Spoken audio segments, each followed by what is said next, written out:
Be no hater. And we are back. We are back with our second installment of Do You Have a Heart?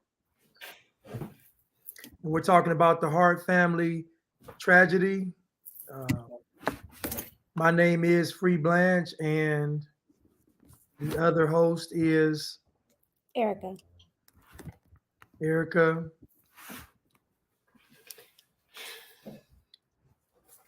Okay. So, I guess to catch you all back up to speed. You want to let people come in first? Is there? I can't Yeah, see if people in or not. yeah. I mean, they can come in. Yeah, Oh, okay. we'll let people come in first. Come on in. Hey, everybody. Come on in. Hopefully, y'all can hear me well. Come on in. Hey, Steph. Hey, Mika. What's Mika up, E. y'all? Hey, y'all. Hey, everybody. Remember, I can't see who comes on the video, so if you want me to know you here, say hello. Oh, we're not gonna talk about the other live Steph girl. It's old news. That happened 30 minutes ago. Goddess Nave, hello. Hey, El Warren. What other live? I guess you're talking about your live that you just got off of. Oh, You know, the women didn't agree, but we gonna move on to the Hart family. yeah. Move on. Move on. We all can't agree. We I gotta. agree. Definitely women and men have different perspectives. So Exactly. yeah, but if you I feel like never mind. Now say hello. Exactly. Hey everyone. Hey, hello, hello, hello. I'm gonna be Tamara. Hello, hello, What's hello. up, Jahan? What's up, a goddess? Navi, L. Warren. Hey. Yeah, Grace, you got to, because there's a lot of misconceptions going on. Grace, be a lot of misconceptions. Folks don't know what's going on, got their own, how folks been getting set up. Mm-hmm. I agree. Got to get your mind right. What's up, Destro? Blanche, be quiet because What's up there? I'm really finna tell you poking the bear because I want to say something so bad and you just don't say nothing else about the lie because then I'm gonna have to Nah, talk. I'm not poking the bear. I'm reading I the don't want. comments. Don't y'all stay off of that because we ain't gonna get to the. Yeah. We'll never get there. So we gonna focus on Well, the. somebody gonna get there, and somebody not. Somebody. We all get to a destination. You all, whether we Correct. want to or not, we all get to a destination. Yes, that's true. Where's my other? I'm sorry, y'all. I'm trying. Where's my other? I guess while Blanche, y'all have come in, so we're doing part two. Blanche actually put together the order for tonight. I mean, I know what it's gonna be, but I don't know the order, so I'm gonna let Blanche do the intro for this one. But it's the same family, but this time we're going with the same topic, but this time we are going to kind of start picking apart the white saviorism part, the part of the story that basically the people that were around that knew that these 6 kids were in danger, they had to know because of the way the kids looked, because of you're gonna hear from them. They're gonna describe what they were seeing and stuff like that, and you're going to see that they did not want to do anything because they didn't want to step on any toes per se, as far as like the women being lesbians and the women being Caucasian. So and the kids were black. So that's what we're gonna cover. We're gonna get into how they got away with all of this, like what parts of the system basically idolize them for their skin color or for their sexual preference, and just let them do whatever they wanted to do, kill 6 kids. So we are going to talk about it. Hey Mimi. Hey Steph. What's It up, is. Mimi? And it's not just Caucasian people. It's liberal. So it's liberal Caucasian people. Nobody minds going after conservative whites. Oh, correct. It's liberal whites that have the protection. Um, So if you're Republican and white or conservative and white, nobody has a problem with labeling you racist and attacking you. But if you're a liberal white, that puts you under the veil of protection from the white saviorism. And I'd also like to add that when it comes to white saviorism, our community perpetuates it because we're the ones that say who's racist and who's not racist. So when we cater to one group of people, i.e., the white liberals or the LGBTQP community, then they already have that savior complex reinforced even through us. So they, will come in our communities and gentrify and do all sorts of things, knowing that we'll not only protect them, but we'll also, exalt them, and give them credit. That's how in this last election was really about conservative white versus liberal white. No deeper than that. It was the white person that likes us versus the white person that doesn't. And it's just Joe Biden had everything around him that was a virtue signal, from Kamala to the well, really, he didn't even need all that. He basically just said, "I'm not Trump," and that's what really got him um, Basically. got him elected. But it's all under the umbrella of, even though Trump is Caucasian and Joe Biden is Caucasian, it's still the white saviorism narrative because it's still Joe Biden coming to save us or save the people. Correct. Um, You want me to go over the case real quick for yeah, the go people? ahead, go ahead. What's up, Felipe? So Come on, people, Leva. Sorry, go ahead. are you speaking Spanish? Yeah. Oh, I got that threw me off. So Pinky, basically this case is there was a group of there was a group of kids that these lesbian mothers. Can I say lesbian? I don't remember. Yeah, I mean, Well, they Listen, met. Yeah. gay mothers. So basically, these gay mothers adopted these two sets of siblings, and one of the siblings, I don't know if you remember the picture, but a while back there was this picture of this young boy who was hugging a police officer, the one with the hat in Ferguson.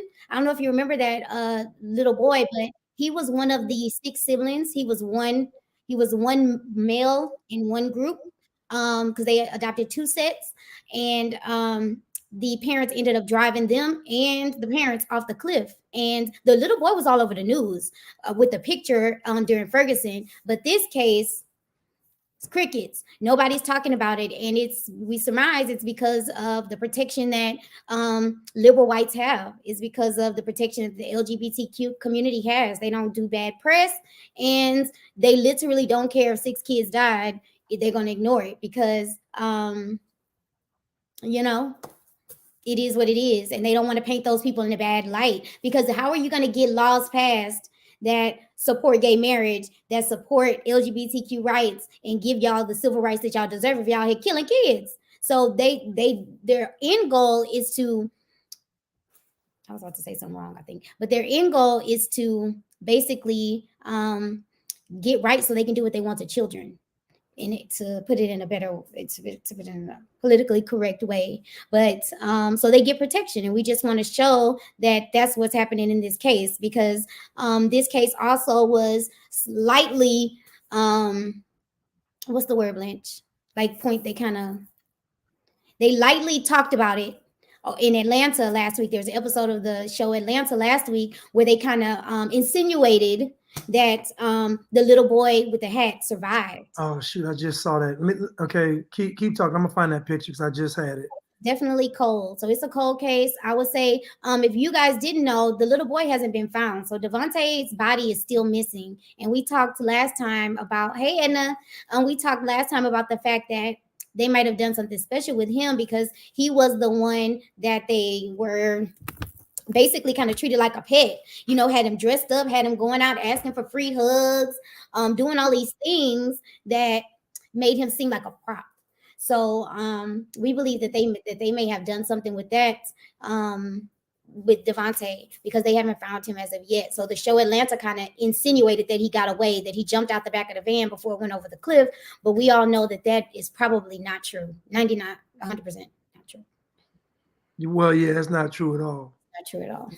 Um, Let me fix this. Hold on. Yeah, so this is a young man right here. This photo went viral, and again, like we said in the first show, most people don't even correlate this young man with this tragedy. It's like he's almost a separate entity, but he's really the poster child for all of this, and he's actually the poster child for white liberalism. The white saviorism, really, this is what it is. It's Caucasians coming and them saving the day from a problem they probably caused if they're white liberals. So this little boy right here on the right of the screen of this photo is from the Atlanta episode.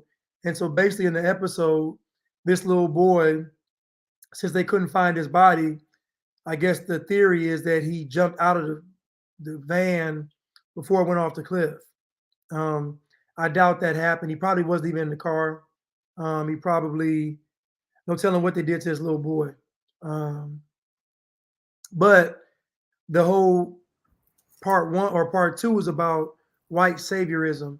And as Erica said, that they're able to hide behind being liberal. This is why I caution people about liberals, because most liberals live life through a virtue signal. It's not, it's to basically, you got to think, if we even look at everybody's in charge, from just look at all the top 10 richest people in the world. Look at who runs all these corporations. They're all white liberals. You know, people like Elon Musk, people like Bill Gates, people like Jeff Bezos, people like George Soros, people like Warren Buffett. These are all white liberals who control everything. But when it comes to racism, they want you to be mad at the other white people who don't control anything. So it's almost like a bait and switch, to where they've created, even though they're Caucasian, they've separated themselves from being white in a sense. So, like I said before, the conservative white is the threat and the liberal white is the friend. So, images like this, with him hugging the cop and crying, these are images that they like to perpetuate, is that we need, it's still a need to be saved. This is a need. And ironically, this little boy needed to be saved, honestly. And he was actually crying out for help. You know, the irony. Yeah, if you didn't see it last week, if you weren't here with us last week, I'm not sure who was here or not, but we played a video where Devontae went up to the guy that was singing. So they were taking these kids to all these festivals, like these new age spirituality festivals. And to be honest, that seems like, from listening to the podcast, that was a bulk of their friends, right? These people who were kind of like hippies. And I mean, so they took Devontae and all of the siblings up to, to these festivals. And at one of the festivals, Devontae went up to the person that was singing and just hugged him and just would not let him go. And he was hugging him for a long time, like minutes, just crying. The man was crying. And it's like, in that situation, that little boy, like, I would feel something. Like, I would ask him. He didn't ask him, "Are you okay?" Like, it's just almost that everybody around them was using them as props. Like, y'all just wanted some clips to go viral or something. Like, I Yeah. don't know. It just seemed very disingenuous, because if a child is crying like that, give them help. Like, ask them what is wrong. And you're going to see time and time again in this case, people knew that these kids were being harmed. People knew that something was wrong with these kids, and they, or not wrong with the kids, but wrong with the environment that the kids were in. And they literally turned a blind eye. Like, the kids were coming to the people that Blanche had up there, asking for food. And I mean, these people went months. What was that? Was that me? What was that? I don't know. Hold on. I That just was, want to just. it sounded like me though. It sounded like my voice. It was so weird. But I don't know what I was saying, y'all. But basically, oh yeah, they were asking them for food for months, and they just giving them food, not thinking to call the police, not thinking. Eventually, they did call the police, but that was after time had went by, and the kids just, it didn't help, because the day that they, like, around the time that they called the police, CPS came. The ladies found out. They took the kids within a day, and they have never been seen again, except for like on CCTV footage at a grocery store. So I'll just play this video real quick so y'all can just see what she's talking about, just to give you all some kind of Context. context. Yeah, it is, to put him in the show. That's crazy. It ain't like y'all know that's what happened to him.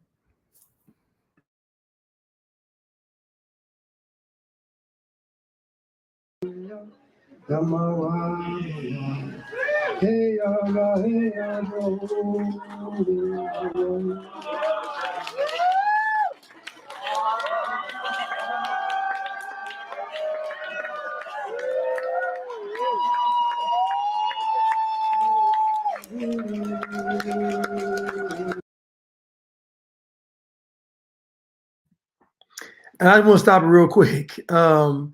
This little boy is like, first of all, he's a child. So he doesn't have enough adult emotions to cry because a song moves him. So usually when children are crying, there's like they're not crying because the song is good or it touched his heart. He's not developed yet. So the fact that he's crying on him, like bawling, crying, like nobody's even asking him, "Are you okay? What's wrong?" Are you like no kind of people just clapping, just cheering, because this is the white saviorism where they just see stuff like this and it's almost like a turn on. Like they get excited about this. They just get excited to see somebody just in pain and they can come and save them and help them. Um, that cry, that was a cry for help because look at him. Like he's like, save me.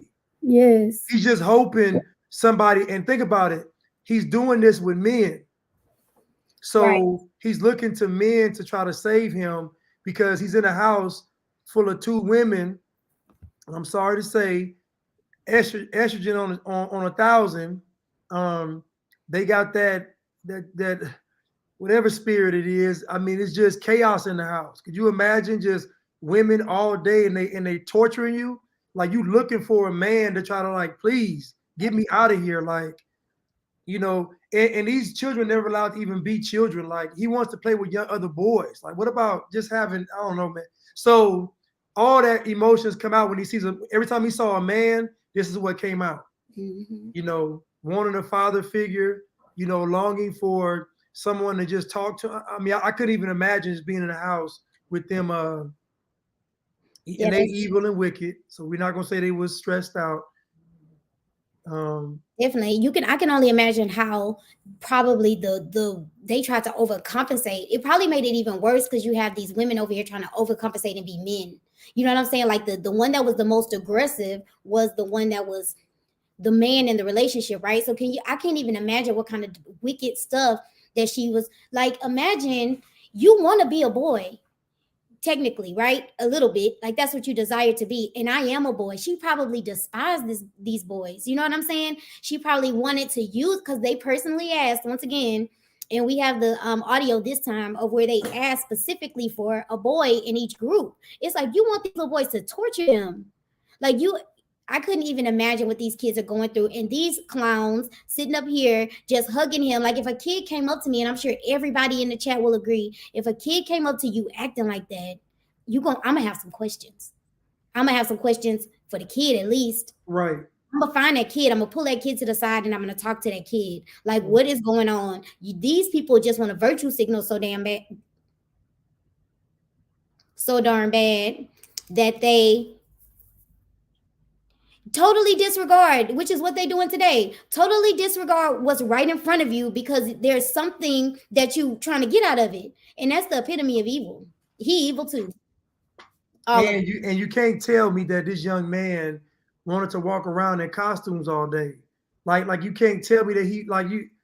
This is a young boy. He don't want to be y'all telling him to go hug random people, going to these festivals. He got a fake smile all day, and not just him, all of the children. But he was the main one because I believe that he was probably the leader out of all the children. He was probably the one that was the most outspoken. He was probably the easiest to coach the other children. Like he probably was the one. He was probably the easier go between them and the other children.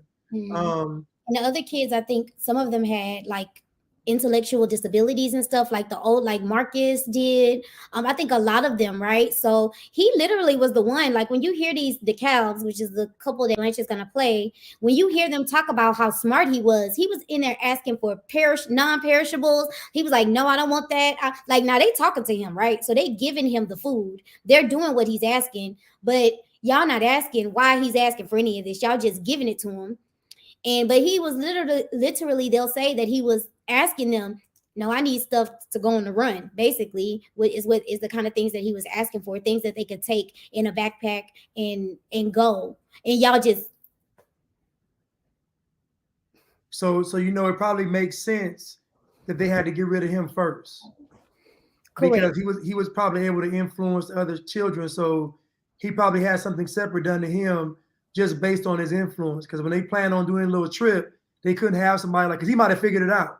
Yes. He might have said from the back seat they trying to kill us. Like he might have spoiled it, and then had the kids going crazy. So I know they did something special with him. I just don't know what they did. They probably buried him. I don't know. I don't know. You can't put them past these people. I'll finish playing this clip right here, and then I'll go to the neighbors.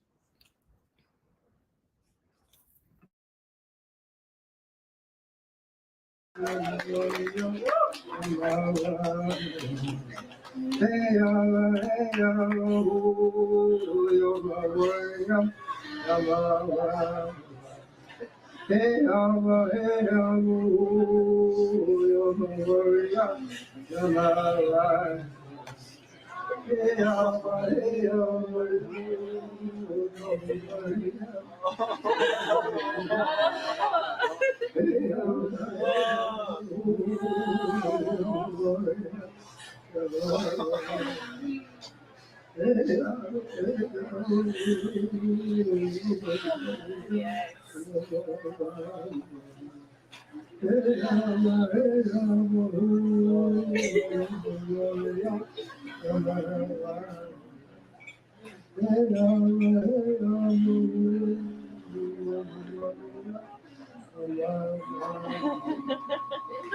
he don't want to go. I know he didn't. I know he didn't want to go. His little backbones was sticking out. Y'all saw his little bones. Like what? La La Land. Like Lynn said, they Lala. Go ahead, Blanche. No, I'm saying he's staring at this man like, dude, I can't say it, but Nuck if you buck. Come on. You he's say like, you man, come on. And this man is just he's so woke and so liberal. He can't even. He musty. He smell like charcoal and funk. Just he got fake coal on fake his chest. roster. He over there with all that. What's it called, Blanche? What's that? What's the stuff? Charcoal clay. You know that's popping with them. I'm not saying nothing wrong with the charcoal, y'all, because I use it. But that's what that probably is. Like going on, ashy, smoky, just annoying. Just so woke, so vegan. So woke he sleep. Right. Okay, now we're gonna go to the neighbors. Oh, y'all not gonna like them. I'm gonna tell you now. Y'all are not gonna like them. I'm gonna mute myself because I'm probably talking.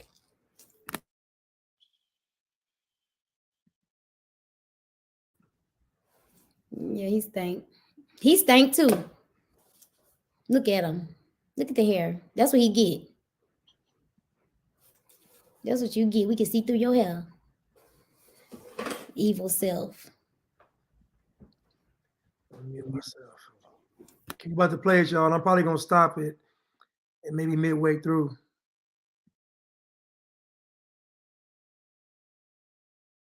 You're gonna stop it every 5 seconds because they're gonna get on your nerves.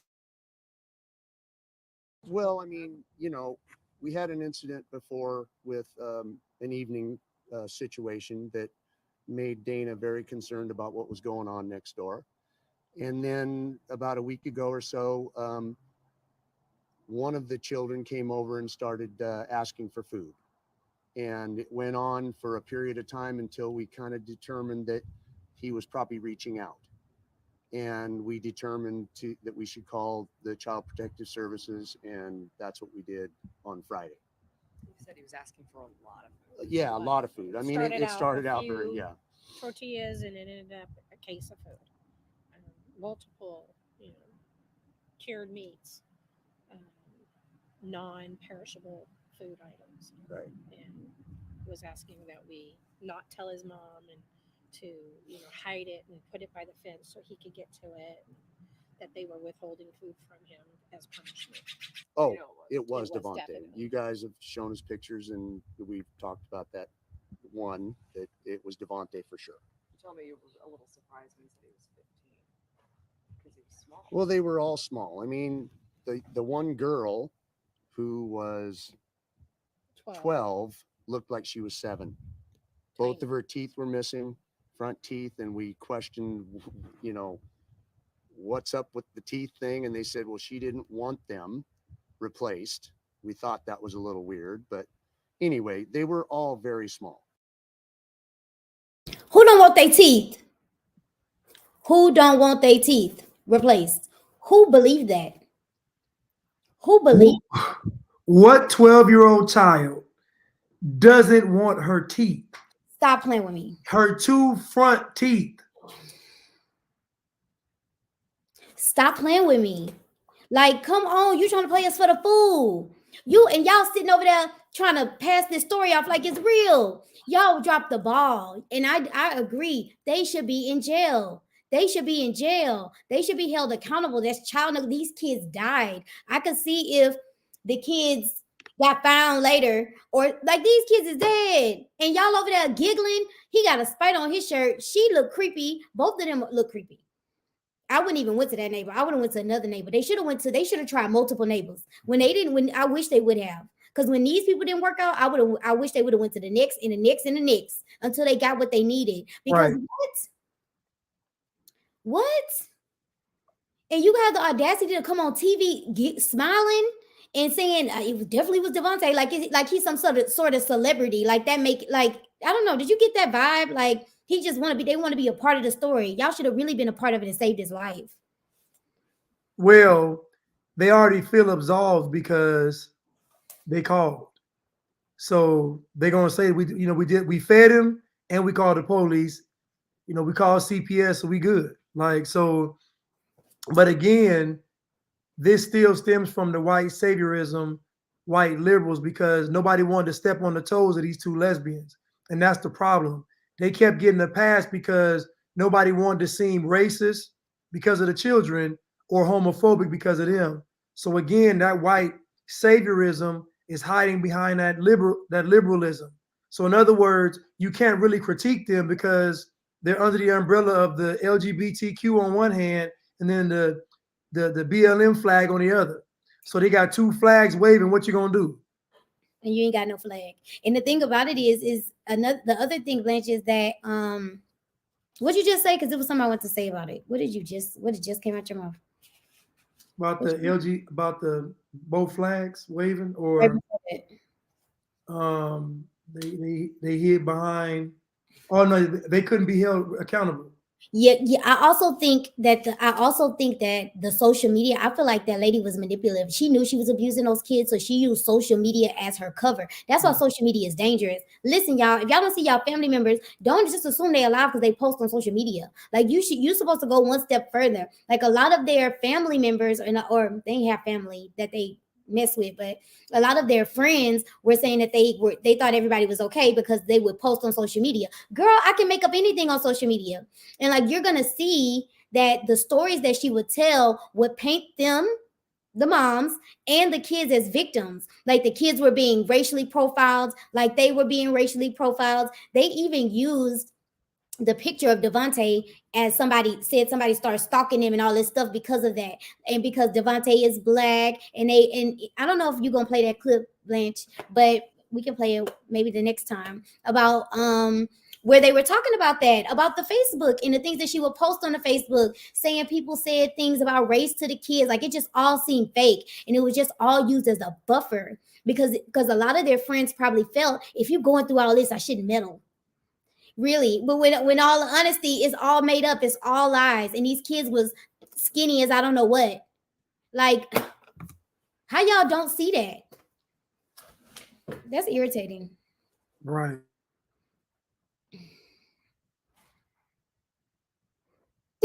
Brit, we're talking about exactly. Yeah. And tiny. We only met Jennifer once, and that was in reference to the incident with Hannah. Right. She only was here that next morning one time. I met with Jennifer a couple of times in regards to sharing the driveway, and she wasn't friendly at all. She was mean. 1:30 in the morning, the doorbell's ringing, and I answered She's the asking door, for and help. then she was standing out there with in a blanket, completely covered in blackberries, because she had gone to that neighbor's house through the blackberries, and then they have a gate that locks that, so she ended up back over on our front doorstep. And at the time, I didn't know what to do, so What'd you say? she said that she said that she wanted us to take her to Seattle, and that So they make her weren't go treating her back. right. Don't make her go back. But kids can do stuff sometimes when they're a certain age. They run away from home and stuff like that. So by that time, they were all out looking for her with flashlights, and so we tried to get some story as to what was going on.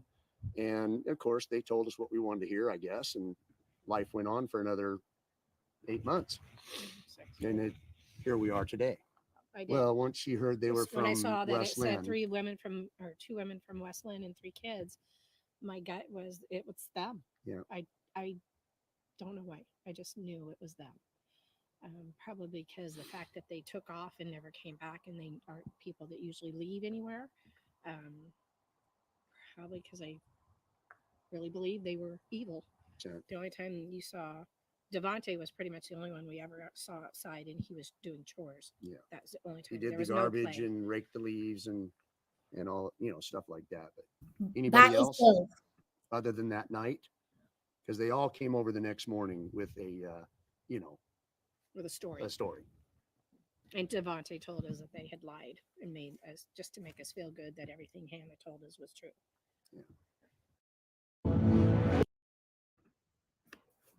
You want to go first? Now go ahead. First of all, how you gonna sit there and say, how are you gonna sit there and say I met Jen outside and she wasn't very friendly, but then you send the kids back? Like, damn, she not friendly to you. And these kids are begging for food. Why would you send them back? He's smiling like he just sucking it up. He's having the time of his life. He has no culpability, no accountability. He's like Blanche said, he's completely absolved from his responsibility. So, baby, he about to live it up. I'm surprised he hasn't written a book, made a YouTube. He doing every documentary. He is high off the hog, and these kids are dead. He does look high. I believe that he might be high. The lady look like hers. That is a wig. They just weird looking, weird looking, weird looking. And it sounded like that they had went to another neighbor too. Did it sound like they went to another neighbor, Blanche? She was saying they went to the other neighbor house through the blackberries. Well, yeah, the little girl did to get well, she tried to go to there first, and the gate was locked, so she had to go around and go to their house. She did all that, and y'all sent her back. If I'm going through the blueberries, baby, I'm trying to get gone. Take me. Please. And she said, take me to Seattle. She wants to go to that group probably is from Washington. Or that's where they lived at first. But don't you think maybe it got worse when they got there? Maybe it wasn't as bad because it sounds like in a little bit of ways that They had just recently moved over there, right? I might have this part of the story wrong, so you tell me. They came Yeah, from Seattle? I don't know where they got the first set of children from. I don't know if it was Texas or if it was from because they moved to Washington last. Oh, So I don't know if they came from there, but I will say this: the children probably were thinking about, or the young girl was thinking about going somewhere where there's a bunch of people, thinking about going where the police would be. Like she's thinking about going somewhere where there's more, because they're secluded where they are now. It's all secluded. They're out in the middle of nowhere. So she's probably thinking, I need to be around people to talk and tell. So more eyes on me. That's why she said, take me to Seattle. mhm. Um, but yeah, They talking about it. Here we again, are.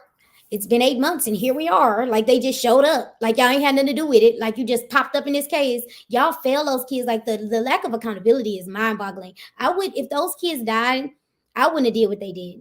Let's be clear. But if I had, in some kind of world, some kind of way, I couldn't talk or something, couldn't call the police, I would never go on TV. I would never try to use that as a way to perpetuate, like to push myself into something. That's crazy. You dropped the ball. You should be on your knees repenting to God about how you fail these kids instead of doing a hobo tour around America saying how you did a great job at failing them. It's right. crazy. And nobody's stopping them. Oh, Amanda said both sets are from Texas. I think Blanche. Yeah, Blanche was right. And I had episode 1 up. I don't even see it. Not Auntie M.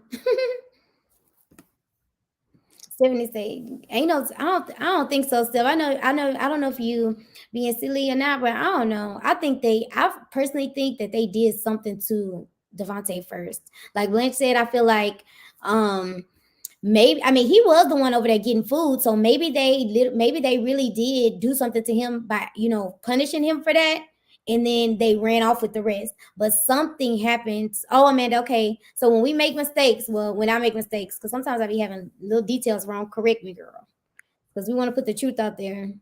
Since you just listened yesterday, but yeah, I don't know, y'all. So we're going to play some clips. Something always gets in the way. Sorry. We're going to play some clips. Let me go to 12.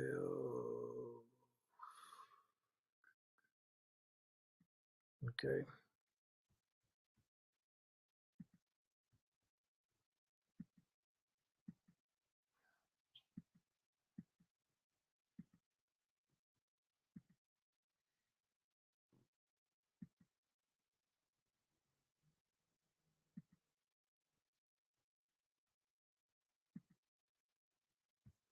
So this is from the podcast. Now I'm gonna say this. The podcast is actually good. Like it's very well done. This is very thorough. So I mean the podcast is great on this, these broken hearts. The only problem is I don't feel like the women really wanted, like the lady just said that was in the neighbor, she said it was evil. Like she just said it like they was evil. Like it's not even they was evil. She didn't try to dress it up, rationalize it. They was evil. And so she's one of the few people that actually just come out and say that. Like they just evil. They just wicked. Everybody was trying to rationalize why these two women would do this because the media perpetuates how that the LGBTQ community doesn't do things like this. Just think, you all, when have you seen a case where they said gay person murders or trans person murders or gay person robs or trans person rob? They don't even frame that it'd be a gay or trans person. They'll just say the person committed a crime. They won't tell you their sexual preference.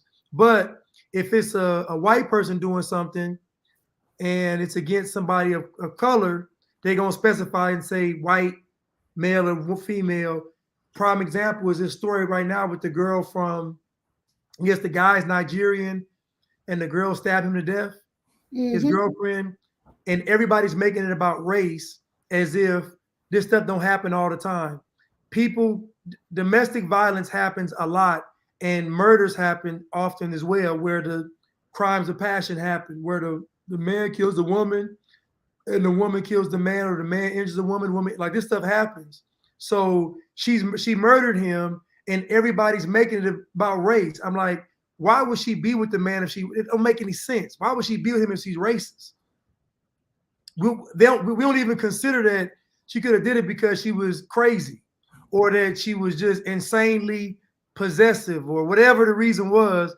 But everybody just goes to the fact that she did it because she was white. And it's the same in reverse with them. You don't consider they could do something like this if they were gay or trans or liberal. I personally, go ahead, Blanche. Go ahead. I personally know a case that just happened. You can look it up. This transgender man, he's a man, but he's dressed as a woman. Went and basically the girl that he was assisting didn't like a woman because she was with somebody that she liked. So he is the one, the transgender is the one that went and rang the doorbell. Now this is a very popular person in Houston. So everybody know this person is transgender, right? So basically he is on the ring cam ringing the doorbell to lure the woman out. They take the woman, they go in the woman's house, kill a woman, the transgender get $200. On the news, it says man murder. Now you know if this was any other situation, they talking about man murders or man assisted him with a wig on, blonde, and he black as I don't know what, with a blonde wig on in the mugshot, and they saying man killed. And I'm like, if this was anything positive, it was a transgender. It was a transgender black, like they would have put all the flags on it. But since it's something bad like this, it's awful. And the lady was like 50-something years old. It's insane. And he is like 20. Like you done threw away your whole life. But that's besides the point. The fact is the headline is misleading. If y'all want to say that, if y'all want to be called y'all pronouns, if y'all want to do all of those things, when y'all do bad, we're going to call you by your pronouns. Right. We're going to say transgender. We're going to say what you are. Because if it was a good situation or a good celebration, y'all wouldn't be saying no man. Everybody would be offended that they called him a man. But nobody's saying a word. Like literally nobody's in the comments saying this is a transgender except for me. Right. So we're gonna play this clip, and this is their original. So this is their I guess their mother and their no. Who is this? This may be the neighbors again. Let me just play it. Tell me the episode number. It's episode 1, clip 1240. I think that's when they talking about. I think that's the. Go ahead, play it. Who I just played? Yeah, just play it. All right.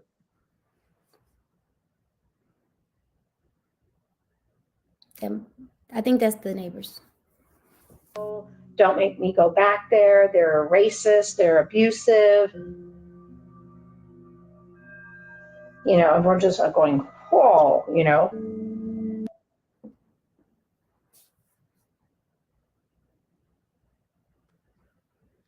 Sorry, y'all. So if these were conservative white people and those children said they was racist, everybody would believe it. But because it's 2 white lesbians, they're not even giving what the child is saying as credibility, because in their mind they would say, well, why would they be racist and adopt all these children of color? Racist people wouldn't do that. And so it's almost like, again, they get a pass because there's no way these people are racist taking care of 6 children. And they also can't be racist because they gay. A lot of times I'm sorry, Blanche, but a lot of times they'll say things like,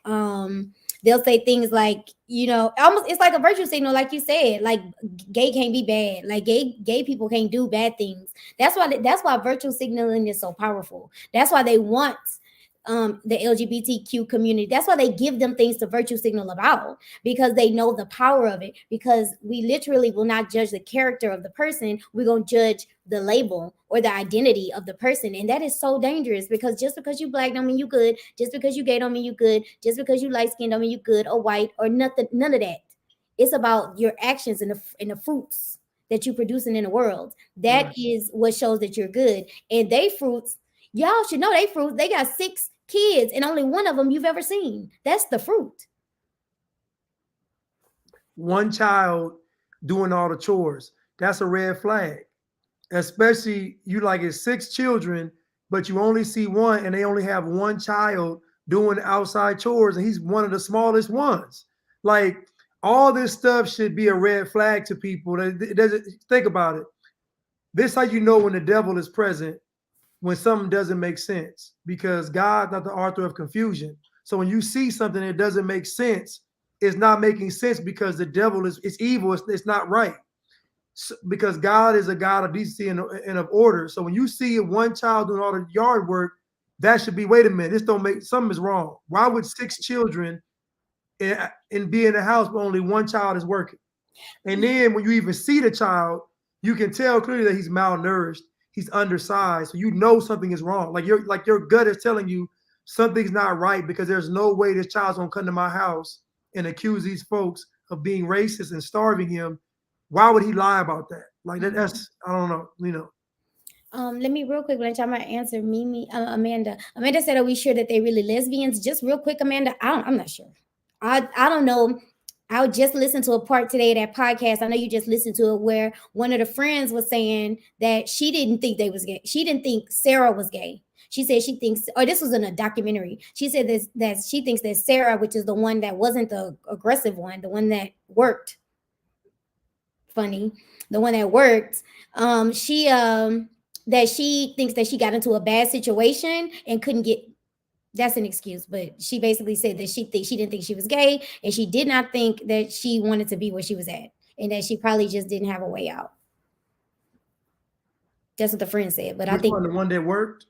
the one that worked. So she was, so Amanda was asking, do we think that they're really lesbians? Like, do we, or was it just another part of their virtue signal? I mean, when you think about it, Blanche, it's not a far-fetched. They are prepackaged. Yeah. You know, they could be. So one of the documentaries I was listening to today, one of the friends had said that she didn't think Sarah, which is the one that wasn't driving, the one that worked at Kohl's, the one that went out every day and actually did something, she was not gay. She said she never talked about her kids. She never talked about her wife at work ever. And I think she worked there for years, like a decade, Right. over a decade.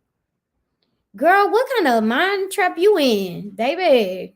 Ain't no way. So somebody said, why'd they kill themselves? Well, if you think about it, they can't give the children back because they're gonna tell. So that's out of the question. The children can't grow up and leave because they're gonna tell. That's out of the question. So pretty much, and then you can't have children disappear.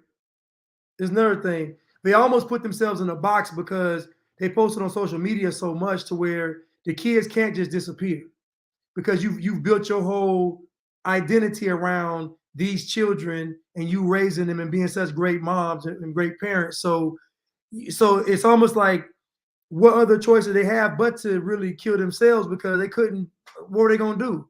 Their whole cover would be blown. Think about if they had stuck around and then folks would have questioned, where are the children? Where are the children? And then CPS coming and police, and then people, it's just too much. So they be under scrutiny, and then the shame of it all. And think about the media coverage, even with the LGBTQP, don't forget X, Y, and Z community.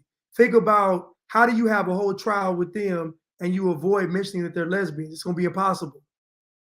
Like everything is about them being lesbians, from the way, think about it, from the way they was raised to all that stuff is gonna come into the trial. So it's almost like, even if they didn't kill themselves, somebody would have probably did it anyway, because it would have been too much of a stain for the community. And you saw it with Juicy Smollett, in that he went to jail for a week.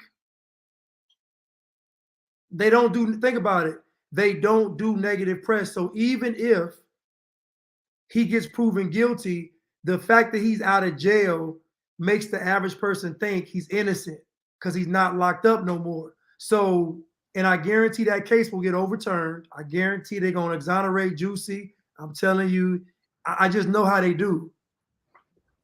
Yeah, I feel like they were backed into a corner. I feel like because and also just the fact that they drove out like the day CPS was coming. It's kind of like an indicator of where their mindset was at. They didn't want to face them. I mean, if they, because to be honest, the way that it was looking, the way that the system works, CPS probably would have questioned the kids. I'm sure they've questioned the kids before. You know what I'm saying? They may not have even removed the kids. That is a gamble they could have taken. They didn't even want to take that chance. They did not want to take the chance of them removing the kids, and they didn't want to take a chance of the kids talking in the home while CPS was there. So I think they felt their only recourse was to drive off with the kids and let it be over. CPS is evil too. Absolutely. Absolutely. Helena, yes, people do get an appeal, but they asked the judge let him out of jail for an appeal. The judge said no. Yeah. So how did the judge go from saying no to them him being let out of jail? Like it'd be different if the judge said okay. The judge said no. Clearly, he said it no. Matter of fact, he said no twice. Matter of fact, he said the hammer of justice eventually must come down. That's what he said. And he said it's happening today. You're going to jail. You're going to jail. So yeah, people got on bail all the time during the appeal, but the problem is the judge said no. So who superseded the judge? And not to mention, the police chief that got fired got on TV and said they went behind our back and brokered a deal. Who is this they? Who could go behind the Chicago Police Department and broker a deal without the police department who's doing the investigation? So again, it lets you know how much power that this group has, is that they can circumvent everything, the media, the court systems, the adoption, everything. They got all autonomy in this whole thing. Helena, I feel like I get what you're saying, but I also feel like no matter what the reason, he should be in jail. That it doesn't matter, like medical. It's so how many people have? I know people that have died from COVID in jail, not even prison, like they not even sentenced yet. Like they haven't even had a trial yet. You know what I'm saying? And they have passed away from cancer and all kinds of other stuff in regular jail, like not making prison. So for him, so that's still a power move. Whether he made it out with for medical reasons, whether do you know what it takes to go behind a judge and change what a judge said? Like you can't, like for them to be able to even submit something else and kind of reverse that judge's decision, because that's essentially what it was. That is a power play. That is not no regular Erica in court. That is some high power people, and I don't even think it has anything to do with him being a celebrity. I think it definitely has something to do with they don't want any bad press. This is a show for them. Yeah, well, he was starving himself. It wasn't nothing health related. He wasn't eating, and so again, there was a guy that that had dietary problems that was coming from January the 6th with the horns on his head. The actor guy, they ain't let him out of jail. Think about all the people that are locked up still to this day from that January 6th fake insurrection. They ain't let them out. They haven't. I'm pretty sure many of them is not eating, going on hunger strikes and all that. All I'm saying is Juicy Smollett wasn't eating. It wasn't no. So again, he gets out. Even his lawyer said my client had eaten in a week. And so when they went to the press, they told the press he shouldn't have been locked up anyway. So the premise is he shouldn't be locked up based on his innocence, not what you're saying. You're saying that another judge came in and ruled that he can go out on bail during his appeal. It's not what they said. They say he's out because he's innocent. So again, the whole narrative is that he's getting special treatment. There have been plenty of prisoners, even in prison, that have gone on hunger strikes and still Pee Wee Kirkland, basketball legend of New York, hunger strike in prison, still had to stay. Still had to stay. So at the end of the day, what we're saying is the police chief said what it was.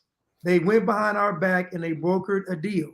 So at the end of the day, this Juicy Smollett trial has been going on for years and he is guilty.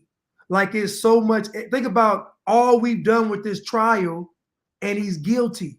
So at the end of the day, we can't say he did nothing illegal. The whole thing is illegal because he's guilty. He's clear as day guilty. It's not even close that he's even innocent. Full blown guilty. Full blown. There's no way he should be out of prison, out of wherever he was at. I'm sure he was going to do some time in the county. Probably only had a couple months.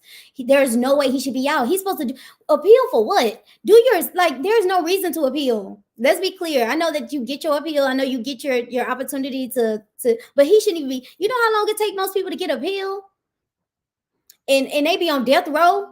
Like years, decades. Like, come on, he is guilty. We know he's guilty, and he's everything is just working and moving like who's it? Mimi said it's a secret society. It's their people. They have to take care of their people because they also know how important these people are. People like Jussie Smollett, even though we don't care about him, I don't care about him. They are very influential. You know what I'm saying? He was on a huge show. They need him out so he can help. So he can help push this narrative and get this stuff passed. I believe they're going to turn this into something that it definitely is not. Before it's over, Jussie Smollett, just based on if you listen to the clips of his parents and his family, and you had no idea he was guilty, you would think he was Martin Luther King.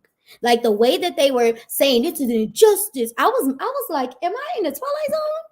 Right. Like this man is completely guilty. Right. And they on there talking about he needs to be free. This is a miscarriage of justice. Like who accused him of something that he didn't do? And what's funny is I would love to ask the average person how long an appeal process takes. His appeal process, paperwork, judge, notarized, sent through in a week. 2 days. How is that even possible?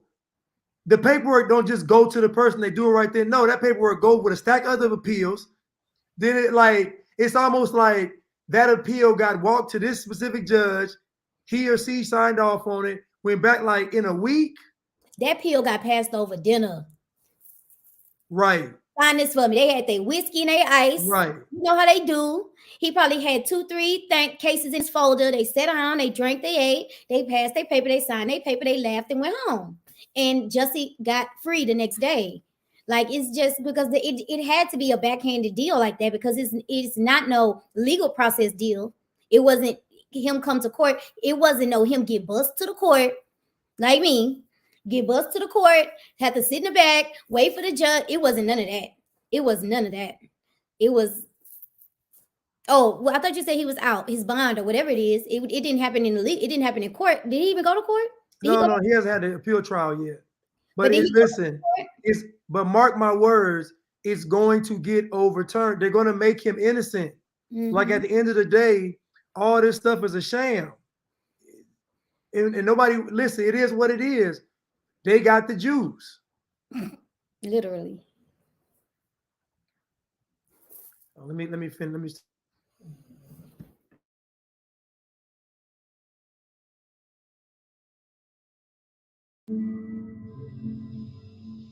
Bruce asked her, well, what do you mean? And she's like, well, they whip us with a belt.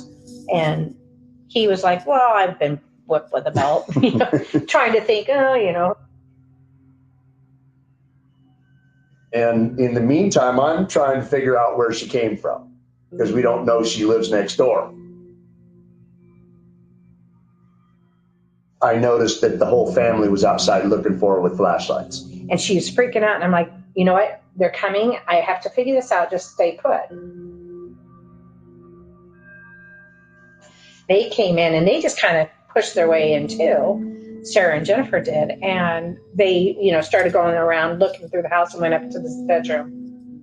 Did you invite the family to come into the house? No. Oh. They just kind of came in on their own. And we, it's 1:30 in the morning and you're freaking out. Hannah had crouched down between my bed and dresser in this little spot, and she was like in the fetal position. And when they just went in, and Sarah approached her first, and Hannah, she was like, no, And so I said, whoa, you back up, give her some space. You guys are freaking her out and freaking me out. Let's just back up. And about that time, Jennifer kind of grabbed Sarah and said, I'll deal with this. You go back downstairs with the kids.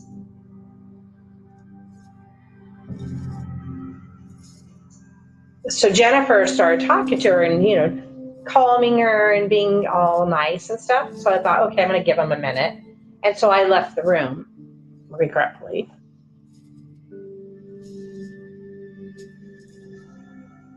And then they came back downstairs, and when they started coming back downstairs, Jennifer told Sarah, you need to take the kids and go. Hannah's having a problem with her big brother right now.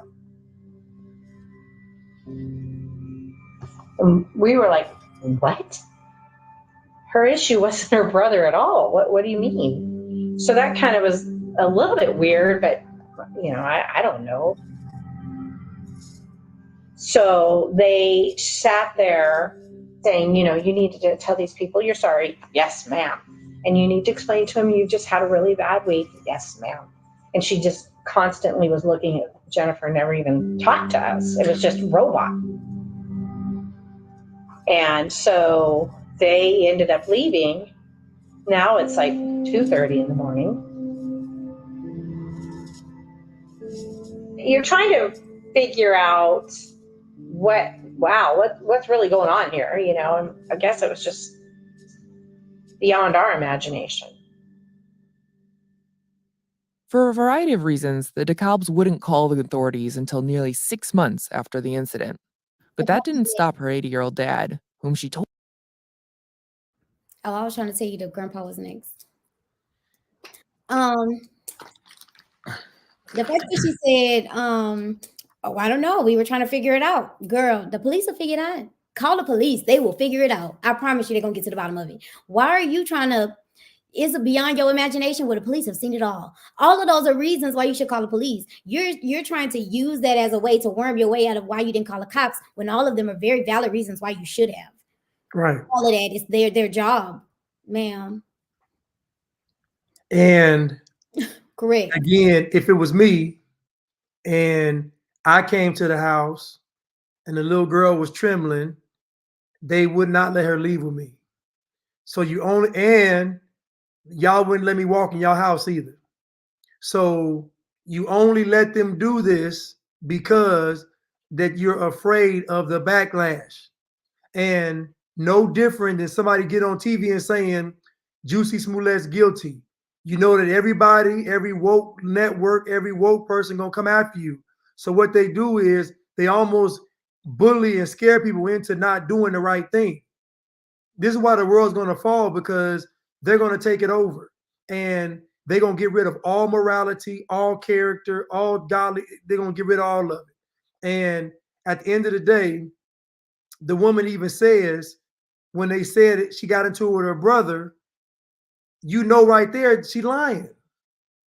She lying. Like, that's a bold-faced lie. They didn't say y'all was racist and y'all was abusive and y'all was starving them. She didn't, all of them.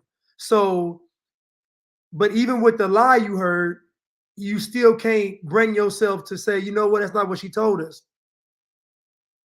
Because I would have been like, okay, well, she's saying y'all are abusing her, starving her, and yet y'all are racist. So I don't feel comfortable. I'm gonna have to talk to CPS or somebody because it's just too much. Especially because she fought to get to that house, even going through the blueberry bushes and going past.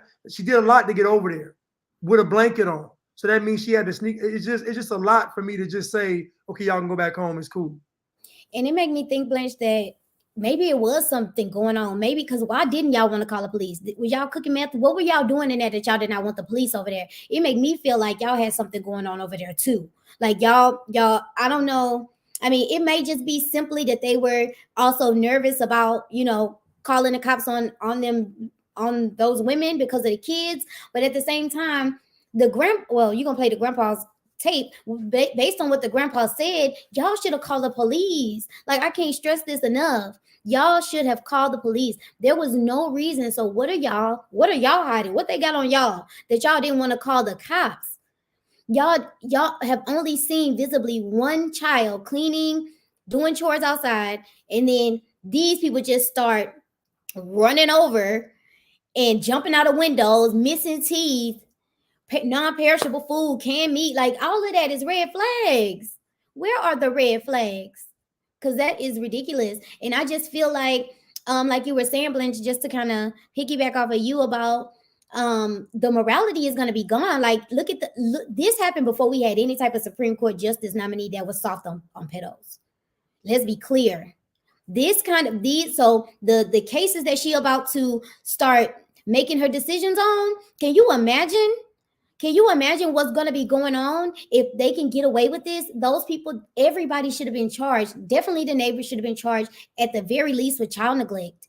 At the very least, they should have got misdemeanor.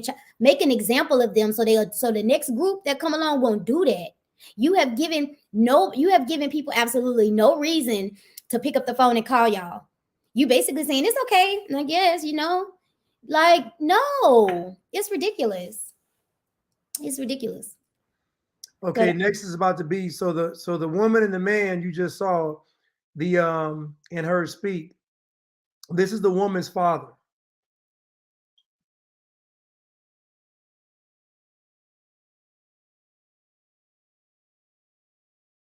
Told about the event from getting involved. On November 18th, 2017, nearly 3 months after Hannah visited in the middle of the night, Dana's dad, Steve, placed a call to 911. There's some kids that I feel is being highly abused. What's the address? And how I know, okay, I'm going to give you the address of my daughter's house because it's right next door. Yeah, if you're going up the road to her house, it's a house on the right. Okay, and what's going on there? Well, they have black children, which that part doesn't matter, and they're new here. But the other night, a little girl jumped out of the second-story window on the roof and then down onto the ground and ran to my daughter, and this is like 2 a.m, begging them to help her. And when they came looking for her, she was begging my daughter not to let them know she was there. And then eventually my son-in-law let him know. He doesn't want to get involved, but the more I sit on it, I just can't live with it. Somebody's got to go there and check on these kids. And so how old was the little kid that did that ran to your daughter's house? About 12 years old, 13. And then she had all 4 of the kids come back later and to say everything was okay, and they were all standing at attention like they were just scared to death. And I think there's something very serious going on there. They're here from Texas. The kids might even be kidnapped. And basically, my son-in-law is like most people. They don't want to get involved. And so he's keeping my daughter out of it. But since she's told me about it, I just can't live with it. I'm very concerned for these kids. Someone from the county sheriff's office called the DeKalbs to ask whether He sounded heartbroken. He was trying his best to help, y'all. I feel like if anybody out of the case was trying to help, it was the DeKalbs. That was her. That was that woman's. Even though she looked old, her daddy must be real old. How old is her daddy? Mm-hmm. She was. Well, she probably like 40 something. She looked 80, but definitely. I'm just joking. Definitely should have. I definitely tip my hat to him. At least he tried. I don't know where he was located at, if he was located in where they were, but I mean, he said all the right stuff. I think they kidnapped, they came from Texas. Like, he said what he needed to say. So good job, Papa. I'm proud of you. If you ever watch this, we are very proud of you. And the funny thing is that the guy that's on the phone speaking, he would be the person they would say was racist. Correct. Like he said, man, I can't even sleep. I can't even live with myself. Like, this stuff, wherever he's at, this stuff is bothering him enough for him to call the police without his daughter's permission or the consent of his son-in-law. He interjected himself. And he said they got 6. He even said they have 6 black children. Not that it matters, but he like, come on, y'all, listen. We got to look into it now. Come on. Investigate. Come on. He said they probably kidnapped. He said they probably kidnapped because he was like, because think about it. Again, he ain't a liberal. So all that stuff they do don't mean nothing to him. He ain't moved by it. No. He don't care about them being, I don't care about them being on black kids and being lesbians. It don't look right. Something ain't right. That little girl went over to that house and then he said they bought him back.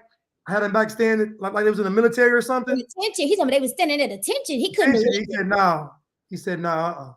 But the thing about, I'm sorry, Blanche, but the thing about it is his daughter probably explained it to him. So if she said, so obviously when you explained it to your daddy, you had a sense of urgency. So why you you had to be telling your daddy that. I think he was in another state because he was trying to explain where his daughter lives. And that means you're telling him, that means you narrated this to your father. So why would you not pick up the phone and call the police? Because if the story that you told, now you know how sometimes we do, when we're telling a story, we might, make it sound even more embellish it. Right. So if your dad, if you embellished it or you told it to a way that your daddy called the police, that means what you saw made you want to explain and let him understand what it is you saw. You were trying to tell him. That's what you should have told the police. Yeah, but I don't blame the wife because I know it was the husband. He looked like it. Because I know she probably said, we got to do this, we got to do that. And he was like, nah, let's stay out. I know he was like, nah, let's stay out of it. Because the father even said that her husband instructed her to be out of it. Mm-hmm. And so I'm not going to put it on her because she's going to honor her husband. I'm putting that on him because he saw those children come over there. He saw them women busting it, them women barging his house. Like he wasn't even standing there. So he weak anyway. You ain't checking nobody. You just letting them barge in the house, and then like you ain't addressing nothing. Letting them grab a little girl. You just standing there. And you could tell he probably lived his life like that. His wife probably run him because he told me, look how we ended up here. Like he every day he don't know where he gonna end up because he follows him. If you don't pick up the phone, because both of y'all lost, if you don't pick up the phone and call the police, sir, he irritates me. I can't. Hold my peace. So it's just terrible, man, that the father was. It's crazy. He way somewhere else talking about nah, not like this. I can't even get any peace. Yeah, I would have that kid wouldn't have went back. None of them. I would have said, kids, y'all want to go with me? Y'all want to go with me while we figure it out? I bet you every child would have said yes. Like just ask out loud. Ask him for do anything, even if you don't know or you're not sure what's going on. Ask the kids. Like talk to the kids when they sneaking over there. It seems but to be honest, Blanche, I don't even think them talking to the kids was helpful because the kids told them everything, and they still said so. I don't know if that would have helped anyway. So never mind. It's ridiculous. Okay, we going.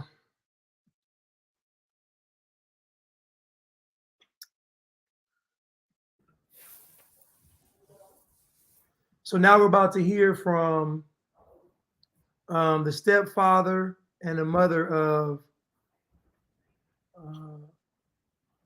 Devontae. This Devontae's parents, right? Yes. So these are the. So I think what's this episode number? 6. What's the timestamp? 344. So I think this is the.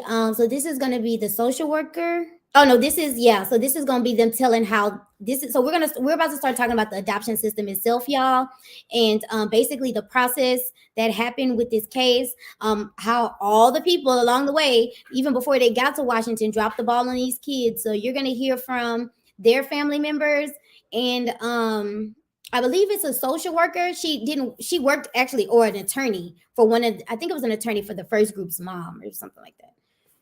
So that's what is on there. So let me go to the slideshow first. I'm sorry. So basically, if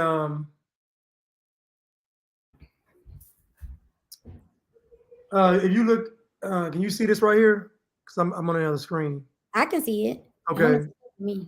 So basically, in the I guess the foster care system, there are a lot of our children in it, and so the foster care system is very desperate for our children to be adopted because our children are like the least likely to get picked, and when it comes to being adopted or getting taken out of foster care. So they're very thirsty for our children to go with a family. And so if a family shows up, wanted to get, some of our children, they're more than likely going to try to jump through hoops, to make sure that they have a easier process. Mostly this is out of desperation. And so we all know that these liberals would adopt these children because they know it'd be an easier process to get these types of children versus other types of children. It's easier to get the children that people actually, no different. It's like the pit bull syndrome. You go to pick out some dogs, they want to give you the pit bulls because they know nobody wants the pit bulls. And so the pit bulls are the ultimate virtue signal for a pet owner because the pit bulls have the bad reputation. Nobody really wants them, all this stuff. And so when somebody gets a pit bull, they usually use the pit bull as a virtue signal, meaning that I have to be a good person because I'm the owner of a pit bull. And to me, it's no different than with our children, that if I'm adopting these types of children, then I have to be a good person. You can talk, Eric. I want to say something real quick. I want to just say about this case. This is why I think this case is suspicious because as far as kind of what I was telling you, where I think these kids were kind of like the way that when you guys hear the way it happens, it feels like they had already selected a family and they needed some kids. That's how I feel. Like there has been a lot of cases that I was researching. Basically, it was a business. Adoption was a business. You charge the family $20,000-$30,000 and you have to deliver on that promise. I feel like maybe not specifically with this case, but there are a lot of cases. Yes, the Black kids are in the system a lot, but I feel like in this case, they needed a group of kids, like they needed a special group of kids because these women had already paid. And I feel like that's why. And that $20,000-$30,000 is used to pay off judges, used to pay off people who do paperwork, used to pay off notaries, and that's how it happened so fast. You're going to hear how the family, you're going to hear how the mom and dad, even though they had drug problems and alcohol problems, that's understandable. I understand you wanted to remove the kids because of that, but they gave them absolutely no time to get their children back. 3 kids, and then they were a little bit older. These weren't babies. It's strange. The aunt had them. They had a family member that wanted them, and they literally took these kids from Texas and like they already had a family for them. That's what I feel like. So they made all of the decisions in the case that would make sure that these people didn't get their kids back. So I agree with Blanche as far as not agree with him, but the fact about Black kids being in the child welfare system is the statistics are staggering. I feel like it's awful. However, I also feel like in this particular case, they had the family. These girls had paid and they needed the kids. I feel like they paid for these kids. And that's why of course, there's probably a lot of situations where that happens, but the kids don't die. This is just a case where they drove the kids off the cliff. Like adopting kids is a business. They go to Africa and get these kids. Like that's how the celebrities pay for those kids. Like they're adopting out of the goodness of their heart. It's a business deal. It's a transaction. Like it's a contract, and that is wicked. I feel there should be no exchanging of the money. There should be, when it comes to adoption, there should be no exchange of no money for no parents. That is totally against what God wants. And I don't care what nobody think about it. You can't buy no kids. Period. Now, if you adopt kids, you bring kids into your home, you take care of kids, that's different. But you shouldn't be paying for no kids. You shouldn't be paying for nobody else's kids. I feel like that's wrong. A growing movement of reformers argue that instead of separating families, child welfare resources should be channeled towards housing, daycare, food, healthcare, and other services that would help prevent CPS from being called in the first place. Some municipalities are debating reforming the laws requiring doctors, teachers, and other adults to report suspected abuse and neglect to CPS. So, at the end of the day, if they really want to help the children, then they would help the parent situation since they want to do the virtue signaling so much. But that's not really their goal. Their goal is to put the children in the foster care system so that they can have a ready supply, like Erica's talking about, of folks that want to adopt these types of children. And again, she's right.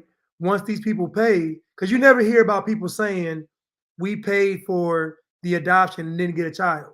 They never say that. They're always able to adopt because they're actually going to make sure that you have a smooth, make sure you get your product, so to speak, because they want you to come back and they want you to spread the word. So I know in China, for instance, when they were doing the you can only have one child, people were basically just throwing children away, throwing babies away, like literally just throwing babies away. And one guy went around, started taking pictures of the babies on the, the dead babies in like the trash cans or the alleys or on the street. Now, remember, at this time there in China, you can only have one child, so they were just basically throwing away the girl. If the first child was a girl, they were throwing the child away, and so there were people in China just throwing their babies away. It wasn't seen as bad, throwing the child away, and so the orphanages started getting demand for Asian children. So that's what made them started paying people to go around and pick up the babies. So they were paying people like $45 per child. So imagine your job is to go around the cities and try to find live babies that have been thrown away. And so that lets you know how big the business was, because they were paying you $45 for a baby, $45, but they were making anywhere from $20,000 to $30,000 off the child. So it's big business. And then once the government found out what was going on, then the government was doing it, and the government was also going in there and just snatching babies out of the womb and getting them adopted. So like that child, this whole child thing is a real big business, and it's just crazy.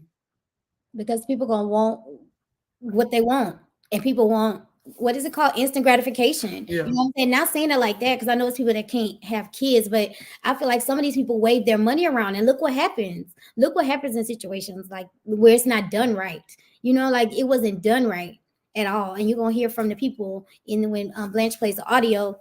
It wasn't done right. It was weak. It was real shady, like for both sets.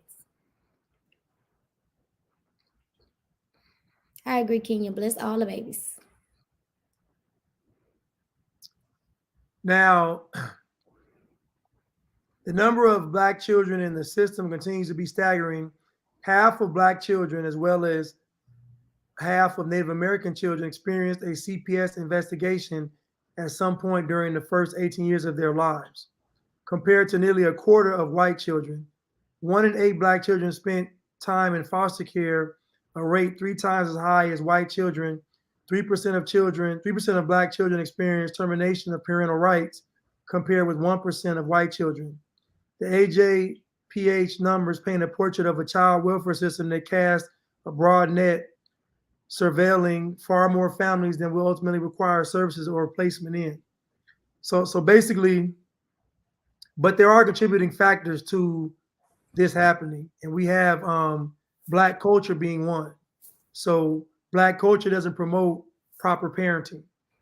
Black culture promotes dysfunctional relationships. So if we're talking about just from a bird's eye view, a lot of dysfunctional relationships are in the inner cities, a lot of abusive relationships, a lot of foolishness taking place, a lot of children not going to schools. It's a lot of stuff going on to contribute, because most of the cases from CPS are from neglect, not abuse. Abuse is actually a small percentage. Most of it is the child being neglected in the sense of maybe not with clothing, food, not going to school, stuff like that. But actual abuse is not that commonly reported to CPS. But I can go to the listen to the parents talk. I was going to give a little brief backstory to paint the picture of some of this. Hold on.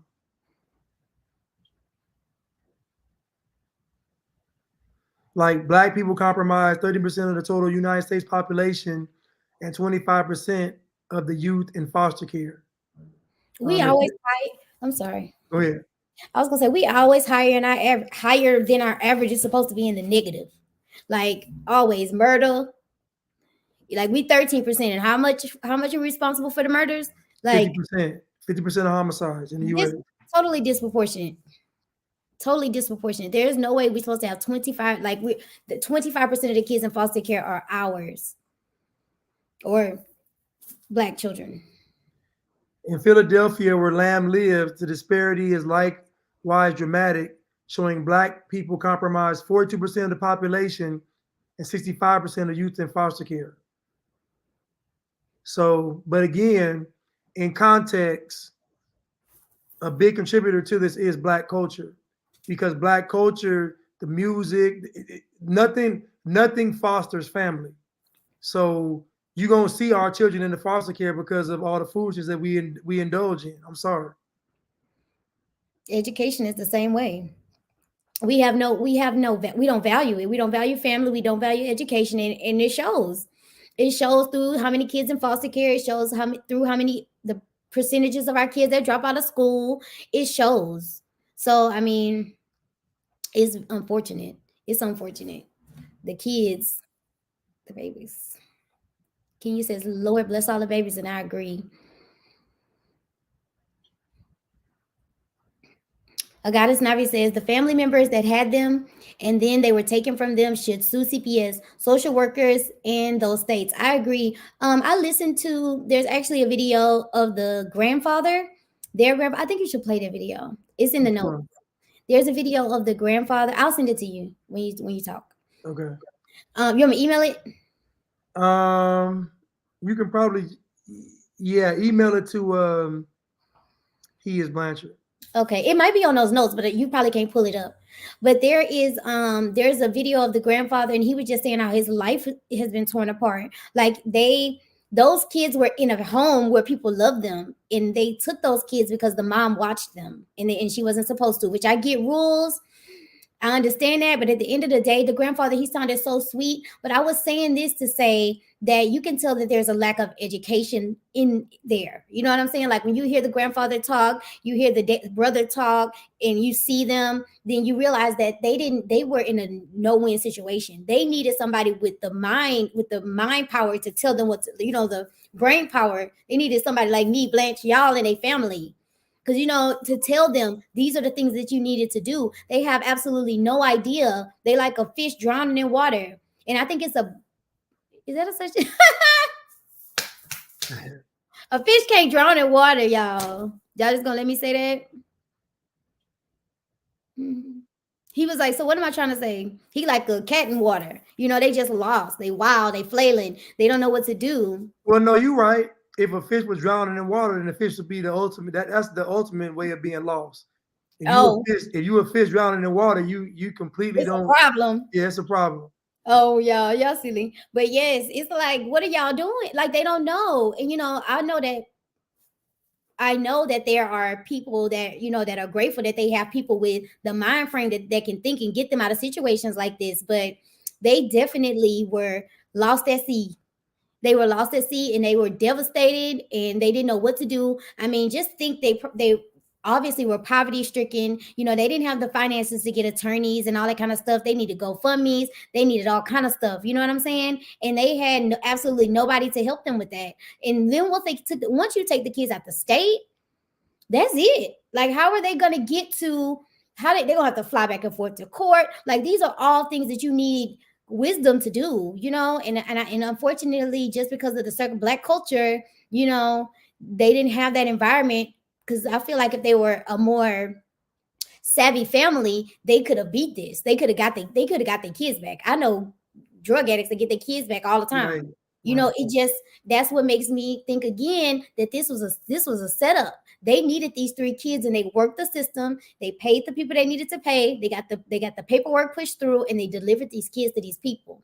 Even though they had child abuse cases already, even though they already had 3 other siblings that they didn't even speak to see. They did a home visit. The report was like a paragraph long. You talking about all of these outside lifestyles, just being completely honest, coming into these kids' lives. They should have been, the CPS people should have slept there for a week. In my opinion, that should be things that they do, or put the kids in a home for a trial run, pull them out. 6 months, every 6 months, those caseworkers are supposed to be checking on them, I believe. But I understand once the adoption is complete, then they kind of back off. I think that's wrong. I don't like, yeah. I'm just gonna fake it till I make it. Charity said that, not giving an excuse, but I think because school is not appealing to our people, it doesn't give truth about our history whatsoever. We have no clue who we are, or so school's not interesting. Here goes my take on all these systems in America. Um, this is all we know. So when people even say that the tests are culturally biased, what are y'all talking about? All we know is American culture. So it doesn't make any sense to even say it. How can other people come from other countries and pass a test and we can't? It's not about school not being interesting or the test being culturally biased. It's about Black culture not promoting education. So Black culture doesn't put education in a high esteem. So to be disinterested because you don't see any importance in it. So the problem is we used to be into school. Like we used to go to school even when the schools were raggedy. We used to go to school, have to share a book. We used to go to school under the most adverse conditions in hopes of having a better life. So how do we go from that during a time of intense racism to now in the future, we uninterested with school? I'll tell you why. Because the rappers don't promote school, education. The celebrities don't promote education. Nobody that's involved in Black culture promotes education. All the folks that are concerned with our people get on TV and say is we are oppressed. Even in Oregon, they just said that they're going to get rid of math, reading, and writing requirements for people of color. And I'm like, and nobody's offended by that. Why y'all not offended that this woman just passed a bill when everybody was asleep to get rid of the requirements for you all to be literate? Crazy. So I can't say we're not interested in school. I gotta say that Black culture doesn't promote us knowing what's really going on. And so when other people go to school, they go to school with a purpose, meaning I'm gonna get what I can get out of this school, or either go to school to be able to go to college or whatever. I'm gonna go to school, get what I have to get, and I'm gonna leave out of that school and I'm gonna go make some of myself.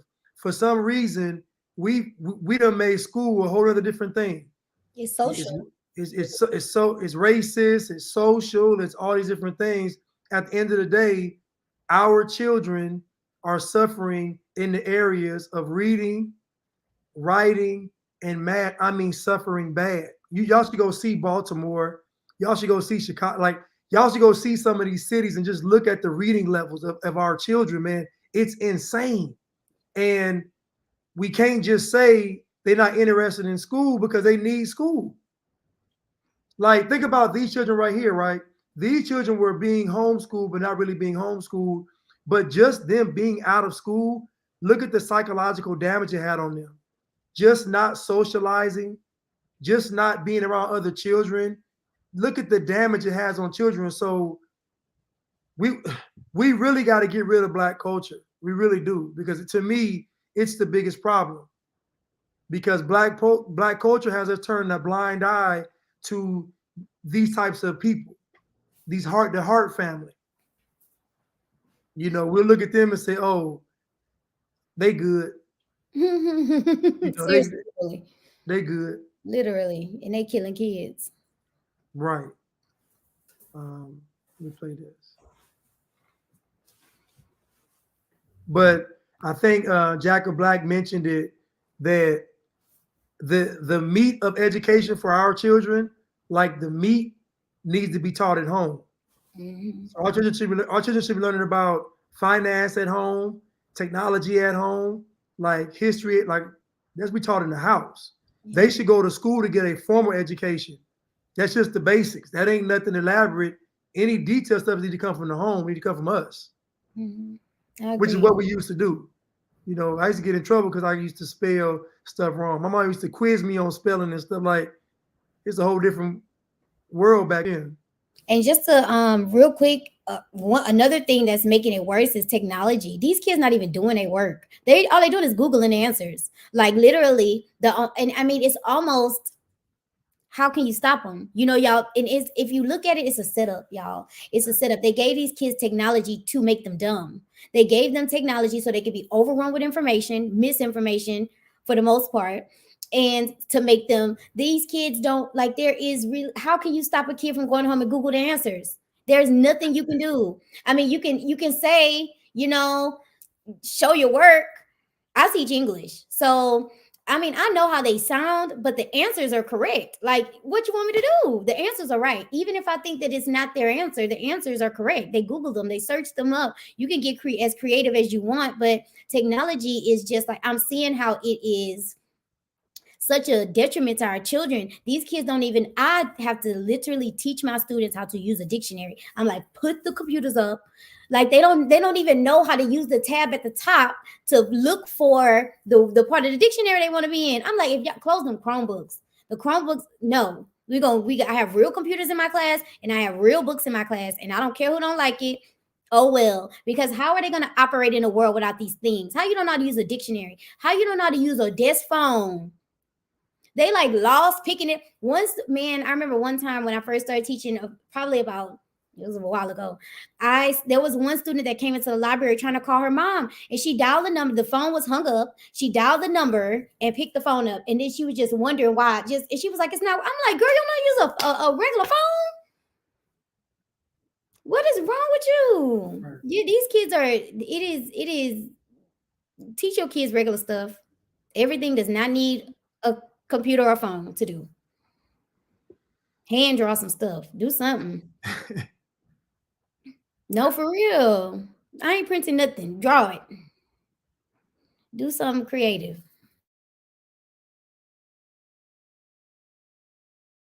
Because this lady wanted to make sure that she kept her niece and nephews and not allow them to go off and she never see them again in life. Despite trying to find out more details regarding the siblings' adoption, Shonda says she was never given more information. This lady wanted to make sure that Nathaniel and Shonda believe the institutionalized bias may have informed the court's decision. you just got the complete feeling that they already had made up their mind. It's almost like you're just wasting their time, you're in the way. And it's like, this is supposed to be a judicial system where you weigh evidence. Why would you be so emotional and so angry over somebody doing their job because this lady wanted to make sure that she kept her niece and nephews and not allow them to go off and she never see them again in life? Despite trying to find out more details regarding the siblings' adoption, Shonda says she was never given more information about their placement family. I saw some communication with Brian Fisher, who was a children's attorney, and he said he would have to fly to Minneapolis. So they sent the kids out of state, and that didn't even make sense anyway. It's like, as huge as Texas is, you mean to tell me that there's no one? Why is there this effort to hurry up and get these kids out of Texas? When Lauren reached Brian Fisher over the phone in August to ask about the case, he said only, "No, ma'am, no, ma'am, no, ma'am. Adoptions are sealed in Texas. Goodbye." It wasn't until March of this year, when Shonda saw reports of the crash on TV, that she realized what had happened to Devontae, Jeremiah, and Sierra, and who got custody of them so many years ago. I was sitting here in my office and I was looking at the news and I heard them say Minneapolis and then they said Devontae. And then that's when I said, oh my God, those are the kids. Shonda called Priscilla to break the news. When I finally made the connection, I was just horrified. And I hate to admit this because she's somebody who can't listen to a lot of bad things that happened. But I called her around like 11 o'clock at night. I asked her, have you heard about that case where those kids were driven off a cliff? And she said no. So she said she couldn't hear what I was about to tell her. So I called her back the next day, and that's when I revealed to her they were driven off the cliff. And you know, she said she just can't. She didn't want to accept it. She always thought that the kids were in a better place, but she was, you know, she was devastated. She was devastated. Like so many people who learned the fate of Marcus, Hannah, Devontae, Abigail, Jeremiah, and Sierra Hart, Shonda takes issue with the disconnect between the facts that emerged on paper and the fiction Jen Hart presented on Facebook. She recalls reading about a particular post in which Jen called out the racism her children experienced on a regular basis. These kids are being used.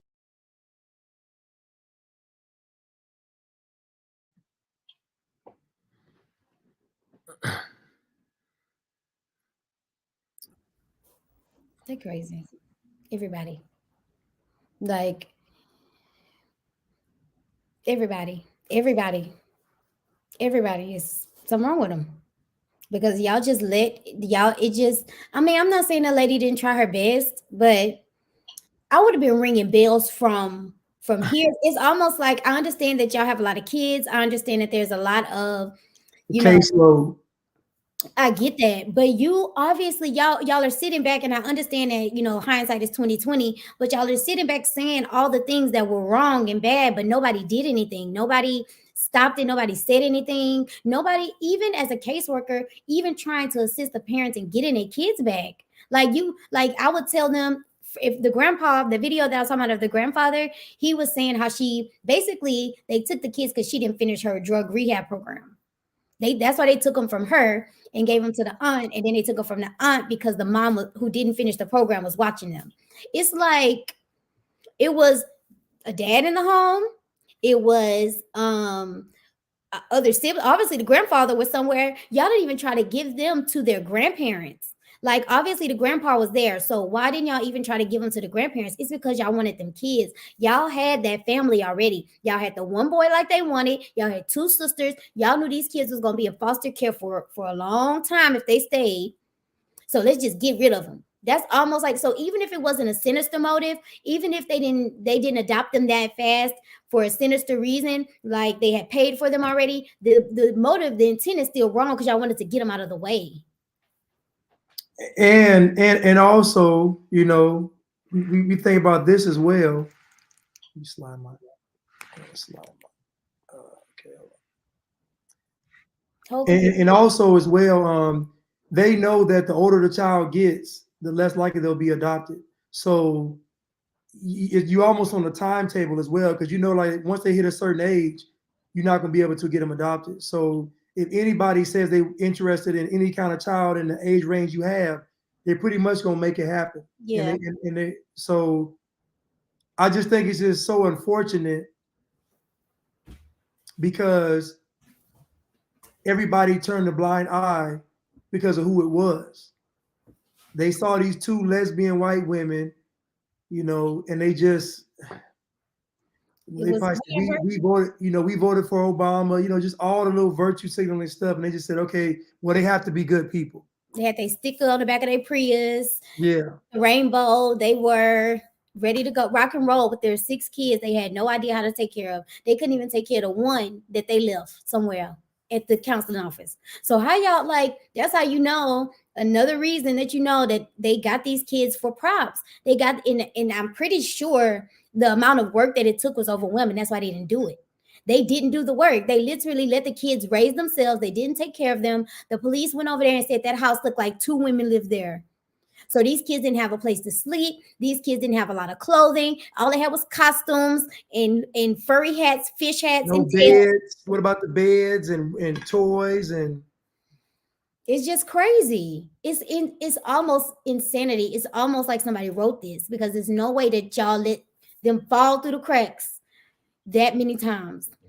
And it was 6. It's not 1. It's not 2. Again, 3, 4, 5. It's 6. How y'all let 6 whole kids slip through the cracks?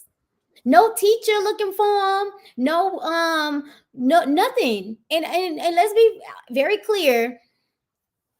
Oh, well, I guess they said the adoptions are closed, right? So they didn't have any idea where the kids were. So I guess I was gonna say that I would have been looking for mine. They would have never had mine, but I'm just saying.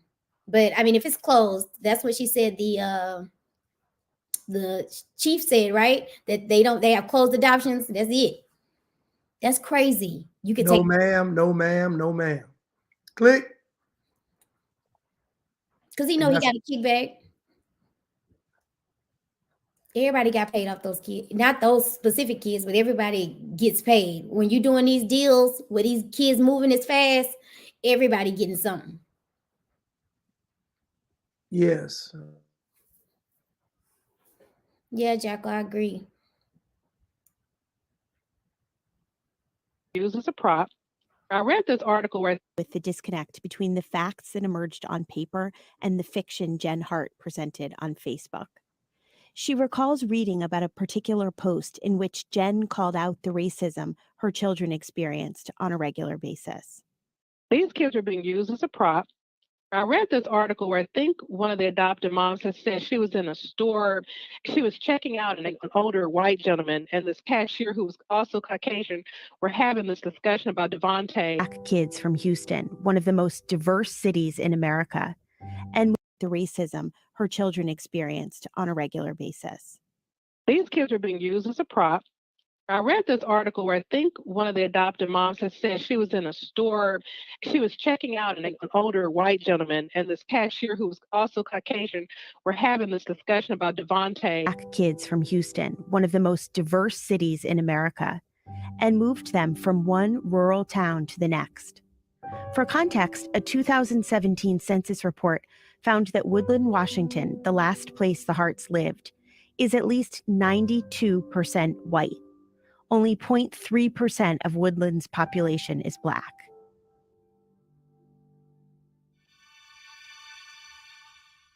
We all put off things we know we need to. You looking for the timestamp? I think it was 12 something.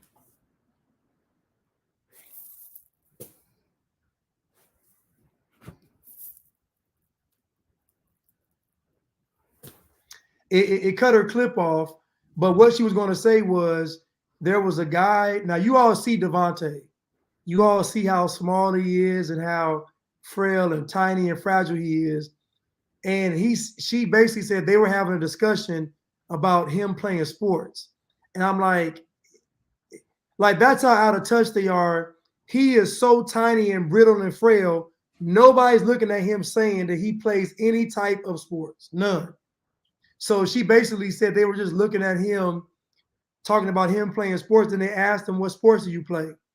She created this whole scenario and scene. Basically, the guys in the store were racist because they assumed he was an athlete. That was their story. And she would post a lot of stories like this that were just false stories. But guess what? Folks believe these stories because there's already an embedded racist narrative in your head. So somebody can basically just tell you a white person called me the N-word and you wouldn't even question it. A white person did this and you wouldn't even question it because the narrative is out there. You wouldn't investigate it. You wouldn't do nothing. And then the one time it gets investigated, you find out that the noose was fake.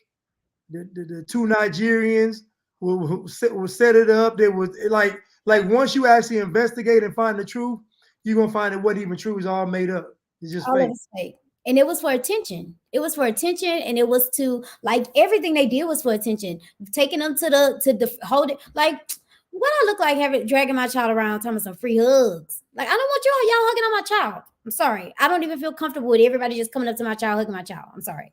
They got him walking around with free hug signs. They got him with Joe Biden. Who is he with? I know it's not. I say Joe Biden.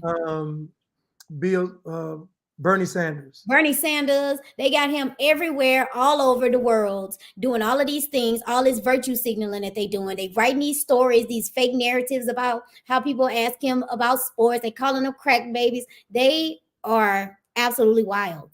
Like, and I think that they painted this picture not only for attention, but they wanted to paint a narrative like they weren't abusing these kids. Like they would. She spent so much time writing the stories. She could have just took care of the kids. Right. Could have just took care of the children. She was at home all day. She was at home all day. She did not work. She played a video game and posted on Facebook and didn't feed her kids. That's why they had the time to jump out windows and do all that. My kids not jumping out of windows. I'm sorry. They have time to do all these things. They running away. They constantly like, where are y'all at? Right. Like, really? The worst thing to me for the LGBTQP movement is for everybody to find out we're all the same. Like, so it's bad straight people, it's bad gay people, it's bad people of the sexual orientation don't matter, the gender don't matter. Their worst nightmare is that they can't be set apart from the rest of society, that they have to be viewed as everybody else, that they got to be held accountable. So their whole thing is to uphold an image. It's to either be a victim, it's to either be a hero.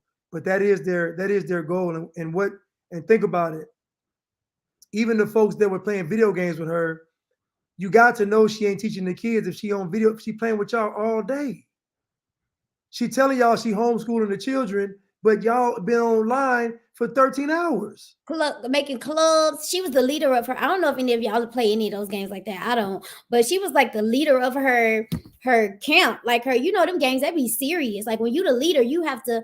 They said that she had to make all these connections with all these people. She knew about everybody's lives. Like I don't know if y'all have ever seen. Like recently, I saw a video where this man met a guy that he had played with on Call of Duty for a decade, and they finally met. Like these people build real relationships and real friendships. Like, and that's not uncommon. That is very common. So basically, they were saying that's what she spent her time doing, cultivating these relationships as the group leader in World of Warcraft. Like, what is wrong with you? You 30 something years old, like grow up, take care of your kids, take care of your responsibility, pick yourself up by your bootstraps and get it together. Instead, you drive off a cliff. You are the weakest link. I'm sorry. You the weakest link. Right. Corny. Poor kids. It's horrible. Let me play that. World of Warcraft then. Sorry if y'all play that, but To do. I mean, we know we need to organize the garage or the fridge, but something always gets in the way. Funny how home security can be like that. You know it's a good idea, but there's always something holding you back. That's why I recommend Simply Safe Home Security. Simply Safe believes that nothing should come between you and protecting your home. So they've gotten rid of the reasons not to get home security. There's no contract ever, no price markup. Protect. So if a storm takes out your power, Simply Safe is ready. If an intruder cuts in, no time like the neighbors were, how much abuse this unconventional family faced, and how unsafe it was for them at times. Bill Groner lived next door to them in West Lynn, Oregon, where the population is 89% white. Bill believes that maintaining a sense of fear might have helped Jen and Sarah keep the ongoing abuse under wraps. He spent the past 4 years playing keyboard at Mount Olivet Baptist Church in North Portland. The website for Mount Olivet claims the church was built in 1907 from lumber provided by the Ku Klux Klan to keep the African American organization on what they deemed the proper side of town. For the record, Bill is white. I've always played music in church. I play at an African American church, so I'm aware about racism.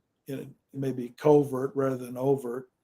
Even if it's kind of almost subliminal, I could see parents wanting to protect their kids. I always thought maybe that's part of why they told the kids to kind of not be overly conversational or friendly with neighbors, because people could secretly harbor prejudice against you. But when you read more about what actually happened, I don't think they want the kids to tell what was going on. I think that's really part of the deal, because all it would have taken is one kid to come over and say, I'm hungry. Could I have some food, for me to call Children's Services? Groner isn't the only one who noted the way the Hart women, especially Jen, would cut their family off from outsiders. But their festival friend, Ian Sperling, only came to that realization after they died. It's like, okay, so we have some dates set up. They canceled, like, hey, let's plan a play date at the park this Tuesday. Oh, yeah, that'd be great. And then the day comes, hey, we're not going to be around.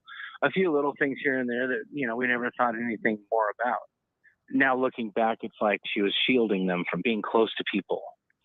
I felt like we were really close with them, but at the same time, are they like our family that just stops by all the time? No, not at all. Now looking back, there were some duh moments there.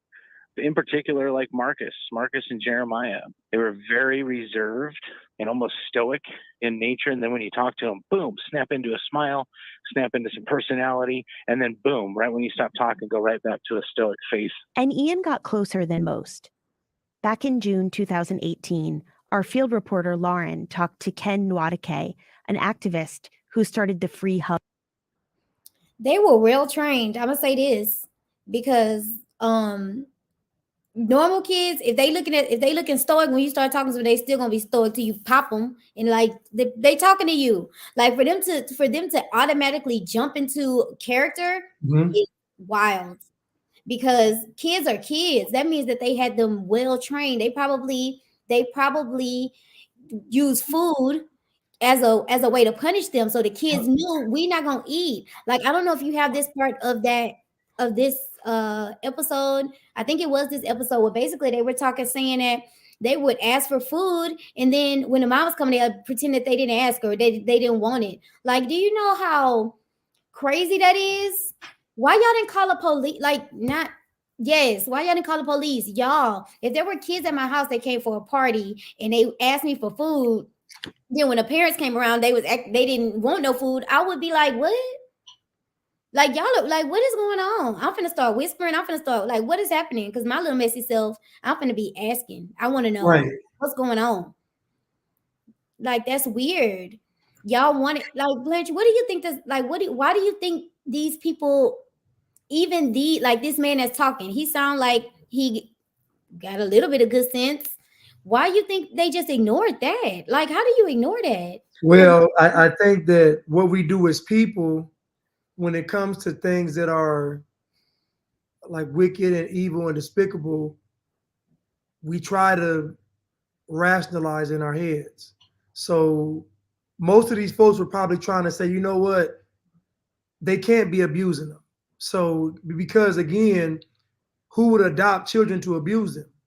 I would say a lot of people, but most folks would say who would do it. So your mind doesn't even want to go to the possibility that they could be adopting these children and be so mean and evil to them. But at the same time, though, this is all under the assumption that these are good people. So you think about it, these folks go to festivals, they don't eat meat. So think about it, they love the animals, they believe in climate change, they support Black Lives Matter, they don't like Trump. Like they check every box to be a good person. So how could a person rationally think they were going to adopt these children to? So I get it. I get it's hard wrapping your mind around people being like this. I think the benefit that you have when you grow up in the inner city is that when you really grow up in the inner city, you know most of this stuff is BS because you done seen both sides. Like you've seen the ugliness of your own people, your own family. Like you see it. So can't nobody really you wouldn't put nothing past anybody because you done seen the ones that say they love you do the worst. So a lot of these folks aren't raised in those types of environments. They're raised in environments pretty much where it's all family centered. Think about it. Why would you adopt all these children from our community and then move to areas where there are no folks from our community? It doesn't even make any sense. So just alone, y'all even moving there, but these folks are so woke and so liberal, they can't even see why would y'all remove them from their people and bring them around us, but then be on TV talking about diversity, inclusion, all this it don't make any, it's foolish. It's crazy. It's all fake. It's fake. Literally fake. Like literally, when you think about it, everything they did was fake. Like their whole life was fake. The kids was fake. Their relationship was fake. Everything was fake. And I feel like a lot of liberals are like that. And I feel like that is why they don't want to see the truth, because if you bust a little hole in that balloon, it's gonna pop. And I feel like, so if they let anything in, they know it's over. And I think that's the same thing with this Supreme Court justice. That's why it's so easy for people to disregard what she's done, because as soon as that means it's over. Because how did she even get this far? Now you got to start asking yourself a lot of questions, and you got to start being accountable for your decisions, because the people that you voted for, Joe Byron, put her there. Like, then you got to start questioning yourself, and they just do not want to do that. And I feel like it's the same thing in this situation. If y'all ask about the pizza, we're gonna open up a whole bunch of, we're gonna have to actually do something. We're gonna have to actually, the saddest part about it is you're gonna actually have to be better. And that is horrible that nobody want to do that. You would be better if you question what's going on, because you're gonna have to do something about it. That's gonna make you a better person. You're gonna help children. How can you not want to do that? Y'all hear my stomach? Yeah. Why'd you mute yourself? Oh. Cause my stomach growling. Oh, I don't think they can hear it. I couldn't hear it. But yeah, because looking in the mirror again, I believe that the whole intent behind these movements is that it's a way to say that we're not all the same. So these women, something had to be mentally wrong with them for them to do what they did. And most folks take the stance of they were overwhelmed, they were stressed out, they felt what's the word? Alienated from society, maybe alienated from society. They were withdrawn.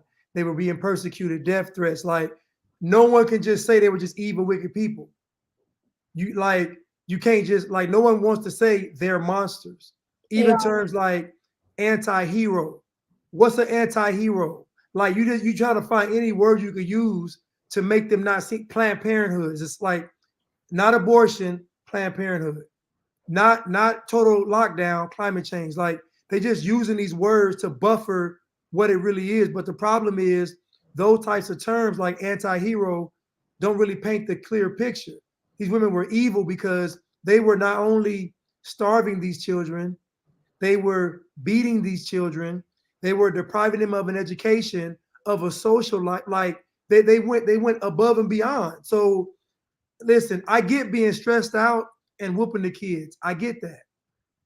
But stressed out don't make you starve the children. Yeah. You know what I'm saying? Like stressed out don't make you withhold food from them. They was big. They was big. They was eating. Jen was. She had a big old pigs. Clearly they were eating. Clearly y'all was eating. So why was y'all not feeding them kids? And like I couldn't look at children that I wasn't feeding. I could not look at them in the face. I can't. My kids in my class and my own children beg for everything. I cannot, and I'm always giving. If I one cracker, you get one cracker. How can you not do that? Like, how can you literally not even not want to share, but how can you eat and not feed them? That's insane to me. I just cannot. I cannot. They ain't emailed me nothing. A goddess novice, she got emailed 6 petitions to help confirm the Supreme Court justice. They ain't sent me not a one. Well, I wish they would send me something. Normally they text me all that mess. I get all them texts. That's crazy. And I just text back and say, I don't fool with Joe Biden. So like that usually sets them up. Leave me alone. Yeah. I can't read. Right. I don't have ID to vote. I don't know what to say. That's what I'm gonna say next election. I don't have the means to vote. They crazy. Most. Back in June 2018, our field reporter Lauren talked to Ken Nwadike, an activist who started the Free Hugs Project.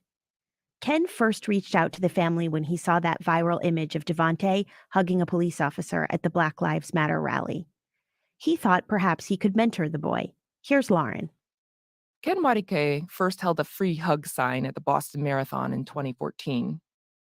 He soon extended his campaign for peace and racial understanding to Black Lives Matter rallies in college campuses across the country. When Devontae's photo went viral 6 months later, Ken's social media lit up. Ken read about how Devontae had white moms. He also noticed the boy's curious outfit, fedora hat, leather peacoat, and wise-looking face, the age of which was hard to peg. He sent a direct message to Jen's account on Facebook. When his photo of him holding that free hug sign and crying in front of the officer, when that went viral, my social media went crazy because it was the second time an African American was shown like that in regards to law enforcement. And that's what my work of the Free Hugs Project really began as. And so shortly after, Devontae Hart's photo comes out with him holding that free hug sign in front of a police officer. I'm getting all of these emails from people saying, Ken, your work is spreading. Look at the impact that you're having even on young people. And so right away, I felt like I need to meet this kid. And so I started searching online and then made contact with their family via Facebook. Ken thought Devontae might benefit from having a black male figure in his life. In fact, it was something he himself had craved growing up. I was raised by a single mother, and I appreciate my mother and all of the strength that she had to raise 4 boys and my sister. But my entire life, I longed for a father. Originally, Ken thought he was messaging with Devontae, but then it became clear he was chatting with an adult, Jen. Over Facebook, she said she preferred her children live what she called a private lifestyle. Understandable, really. How many parents out there willingly connect their young children with strangers over the internet? And after the amount of attention that photo She solicited, does. all the more reason to be protective. She does. What you mean? What kind of children? The same kind of person that'll let you didn't want that man getting close to your son. Let's be honest, because you the same kind of parent that'll let some weird white man Right. With no shirt on, hug your child for 16 minutes. and drop tears in his hair. Right. Stop playing. Like no. Like so you cannot. Hey, Ancy, you cannot make me believe. You cannot make me believe. First of all, what you pretending to be him for with your weird self? Why are you writing this man? The man finally realized that it was the mom, but the mom was acting like she was him. Like that is insane. Girl, you're weird. He should have called the police. All of those things are strange. I don't know. Maybe I just think everything weird. But that if I would have found out that if I'm having a pimp, first of all, it's weird that you a grown man trying to reach out to a boy. I feel like if you're gonna do some type of mentorship program, it should not be over Facebook. Y'all should be able to meet in person. If not, then no. Number two, so I mean, you talking to me, you don't need to be talking to my son. Okay, so I get it. But at the same time, she's not that kind of parent. So we're not gonna even put her in that category. Right. Number two, when you found out that that lady was acting like her son, I would have took a pause. I would at least ask somebody, like, do you think this is strange? Like, I would have, like, that's weird. Y'all strange. Everybody in the group is strange. Everybody. It's giving pedo, definitely, Amanda. Still, the two remain friends on Facebook, a choice Ken now believes was intentional on Jen's part. She kind of intercepted that potential friendship or connection that we could have had. It wasn't until after that I was like, oh, now it all makes sense. You wanted them to live a private lifestyle because if he would have started sharing with me that food was being withheld, she kept a very close circle of people that she can kind of play this role with, that everything is okay. And so then the truth wouldn't get out or they wouldn't believe it. Back when we started looking into this story, we wanted to better understand what it takes to make a blended family like the Harts work in the real world. Lauren spoke with April Dinwoody, a transracial adoption expert and the former executive director of the Donaldson Adoption Institute. April Dinwoody's expertise in transracial adoption starts close to home. She was adopted out of foster care as a toddler by a white family in Rhode Island. The way her family dealt with their racial differences was to not talk about race at all. As an adult, hungry to connect with Black culture, April moved to Harlem. She became CEO of the Donaldson Adoption Institute and mentors kids of color who were adopted by white families. She used to host a workshop called What My White Parents Didn't Know and Why I Turned Out Okay Anyway. April is vocal about the flaws in the adoption system. More often than not, professionals are underpaid. Black children are overrepresented. Not enough attention is paid to bias training. Sometimes adoptions are rushed. If you look at what tends to happen when it comes to data, states can have a sense of not leaving young people in foster care for a long time. So things get rushed. So sometimes a termination of parental rights happens too quickly. Sometimes an adoption happens too quickly. She also believes that the American perception of adoption is binary. Adopted parents are good. Parents who can't take care of their children, bad. She says not enough attention is paid to the gray areas that exist. What kind of words come up when you think of parents who have their rights terminated? Poor, drug abusers, addicts, all these really loaded terms. And then you say, what comes up for you with parents who adopt? Family, love, safety, And then even when you look at, families and parents who relinquish voluntarily, there is a much warmer feeling about that versus parents who have their rights terminated. It's just something that we have embedded in our perceptions. Like Shonda Jones, April believes that the system may have favored the Harts. In a family like the Harts, I could see how they would be very appealing within the foster care system. Very appealing. She says there is no way to discuss this case without taking a hard look at what she calls the deep layers of racism within the child welfare system. There's so many issues of just racism and race and class differences. It's just hard not to have that just be so front and center. You have an aunt who's ready, willing, and able, and you've got families that are struggling for whatever reason and doing what they can to rehabilitate, and they're people of color. And then you've got white family resources available, and you can see it coming so clearly, that this is how this would play out. Institutional racism within child welfare is just there. There's no question. As a woman of color who was taken in by white, I want to know why they're so appealing. What makes them so appealing? You know why? What? Listen, you have two Caucasian lesbian women that want to adopt. It's almost like they're coming down, like they're gracing us with their presence. It's almost like we're honored to have you all want to pick our children out. It's just ER. Yeah. Hard ER. Like that's really what they want to say. That's crazy. Right. And you still saying it after they killed them.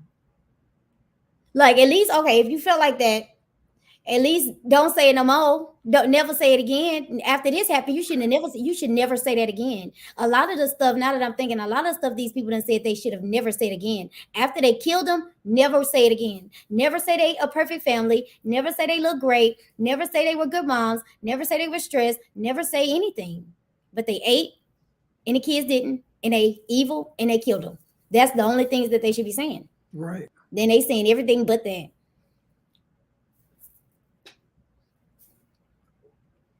This is my last. I think I have another mark at 33:56.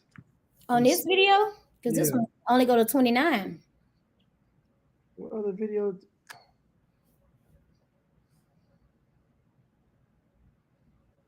You gave me episode 1, episode 6, right? Yes.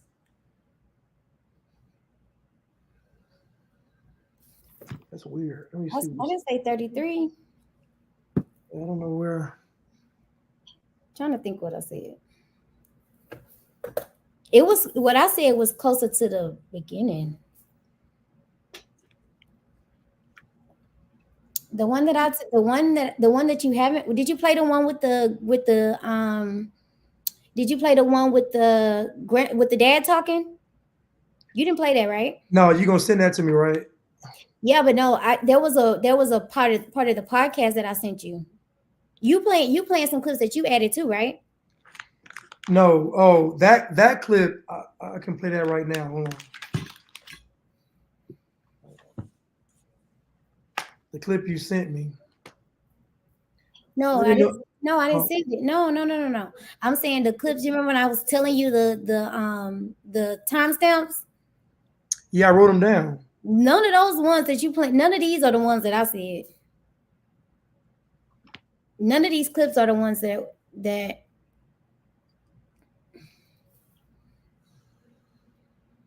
Let me see if that episode, because I don't even know. Let me see.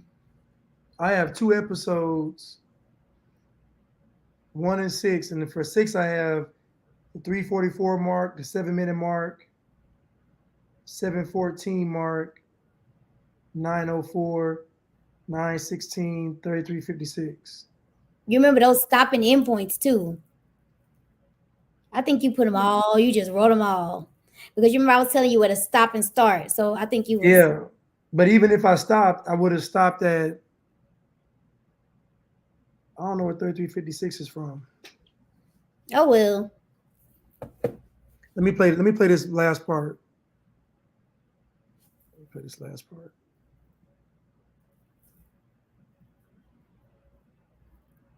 white parents. April is uniquely aware of the challenges of transracial women of color who is See it coming so clearly, that this is how this would play out. Institutional racism within child welfare is just there. There's no question. As a woman of color who was taken in by white parents, April is uniquely aware of the challenges of transracial adoption, how important questions about identity can get glossed over, or how a child may grow to feel ambivalent toward their birth culture, or as if they're stuck between two worlds.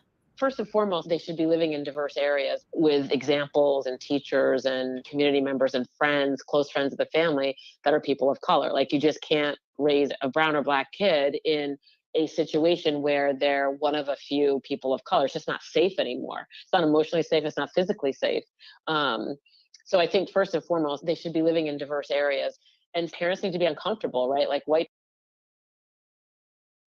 I think the timestamps for the YouTube might be off. That's what I think, because I got mine from the podcast itself. Because the podcast does have a 30, it go to 40 something minutes, but this one doesn't, right? I'm confused. Or maybe it does, or maybe it's counting down. No, it may be different. It may be different. It's possible it could be different. Also, no, I'm saying, so basically what I'm saying is that it's counting down. Like the times are right, but mine, like when you look on Apple Podcasts, it goes up. You see what I'm saying? And this one goes down. Does that make sense? Does that make sense what I'm saying? So Okay. I think it's the same audio. I think the time is different. One is going up, one is going down. Okay. I think this is going up though.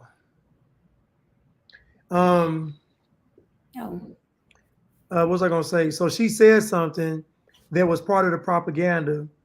She said it's not safe, for children to be around all white people, and which implies that it was safe before. But to me, this is all part of this whole America's so racist that you can't live around white people. I don't know. She's almost spitting out propaganda, like thinking that the kid's going to be in danger because they're around white people. When there's plenty of people from our community around Caucasians and doing just fine. Matter of fact, we call them sellouts. We say they wasn't raised in the hood. So there's plenty of our people that don't grow up in our environment and are perfectly fine and safe. I think she's basically pushing that narrative of being around all whites is racist and and dangerous, even though she was raised by white parents and she came out okay. She wasn't hurt or harmed. She made it all right. So much to the point where she ended up moving to Harlem. So I don't know. I just caught that propaganda. The thing about it is that these people act like there's no in between. It's either one extreme or the other. Yeah. Either black people are violent and horrible, or white people are violent and horrible. And that's a mind that's double-minded. Like that is a mindset that a lot of people have. So even if she think like it's still not right. Like you're still not looking at the character of the person. You are looking at how their skin color. That is crazy. Like you cannot say children are not safe around white people. Children are not safe around Asian people. Children are not safe around gay people. Children are not safe around bad people. Period. Bad people come in white, yellow, brown, orange, green, whatever color they want to come in, because you can be transracial. They can come in those colors, and they can be bad, good. Who knows? You have to take your experience with the person, or once again, look at the fruit that they bear. And again, if you have kids, if you left a child at counseling that you were supposed to be fostering, that is evidence of the tree that your fruit is falling from.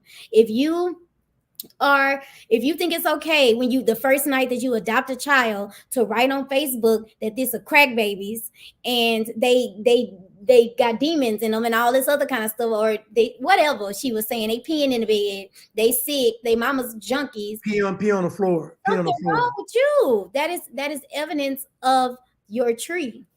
Because none of those things are good character-based things. Like none of those things good people would do. You should be taking. Why are you on Facebook anyway? The first night you got these kids.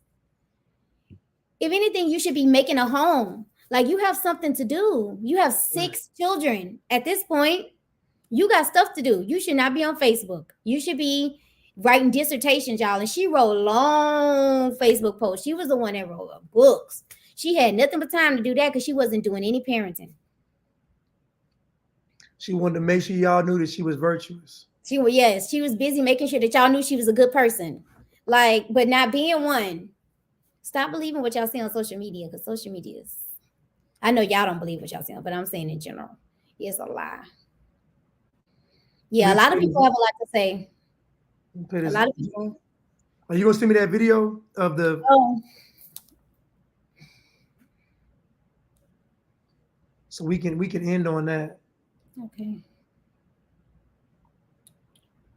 Listen, you all, it's so much to this case. Like it's Like it's so much information. It's just so much. And think about, it's crazy because look how much information we have, and these children are dead.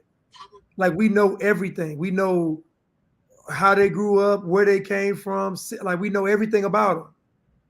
So this is like public knowledge, public information. Mm. You know my phone ghetto. Why it froze? The public response to the hug photo. You say email it? Yeah. Can you? What you on? Cause it's not. It won't. It's just frozen. It won't. It won't let me put your. It won't let me click it. Oh, now it is. Hold on. Oh, well, just tell me what the video title is. I can just type it in. Well, I cut it. Oh. I can see. I can text it to you, real quick. I think you already texted to me. I'm finna email it to you. Response to the hug photo. This right here? Was the snare that began the unraveling. I'm finna send it to you what I got. My name is Tammy Sherry. I'm the mother of Marcus, Hannah, and Abigail. When they took my children away, I went through a very...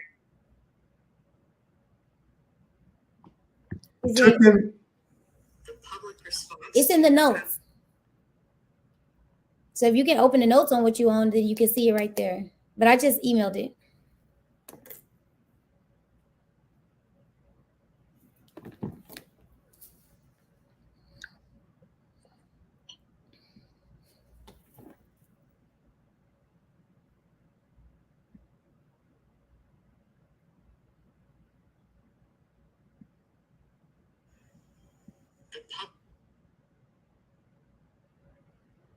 I texted too. You sent it to He is Blanchard? Yep. Let me see. No, hold on. I don't know why my phone would be ghetto. So this is gonna be the last video. So this is gonna be the grandfather is here, and that's what you want me to send it to? Yeah. I sent it to your other one.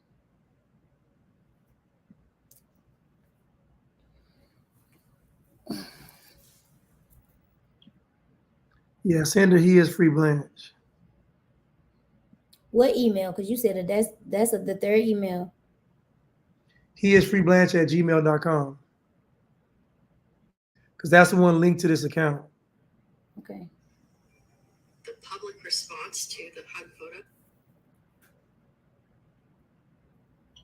very deep and dark depression. I shut myself in the house. I didn't know what My was phone, happening. my phone tripping. It won't go. It's on the note though. I don't know if you just wanna. I can try one more time. Hold on, it's on the notes. Let me see. I'm sorry. Yes, it's the only video on there. Everything else is a link. Is it the clip art? Is it the clip that's on the notes? It says clips from CPS lady. Yes. And kids family. That's the one. Yes. That's it. Yeah, I think it's too big to go to my email. No, it just it went from. Did it say it? It gave me an option, but I think it's just taking a minute. I just started coming out of the house. I'm gonna try again.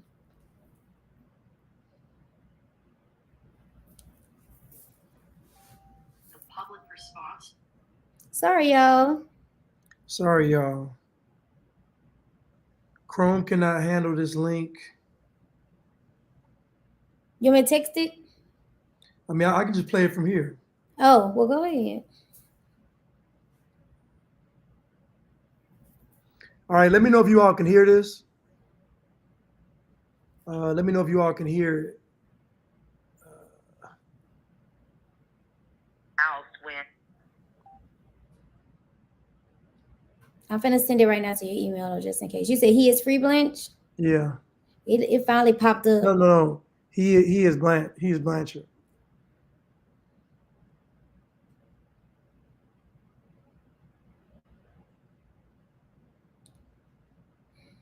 All right, you should be getting it in 1 second.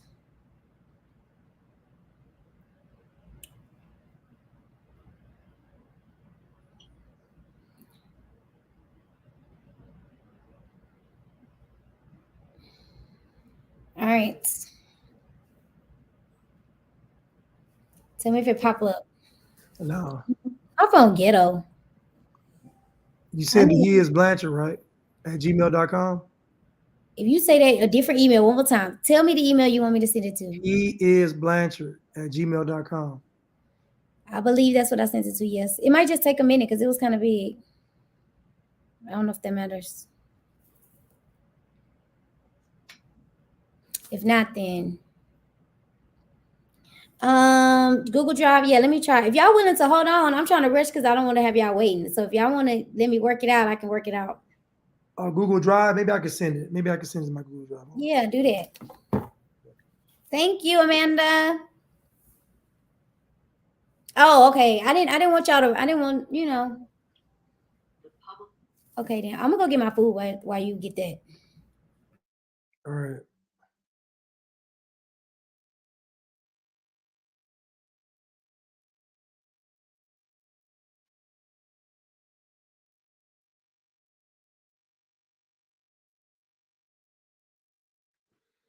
I might just, it's going to take too long to upload, y'all. So I'm just going to play it from here.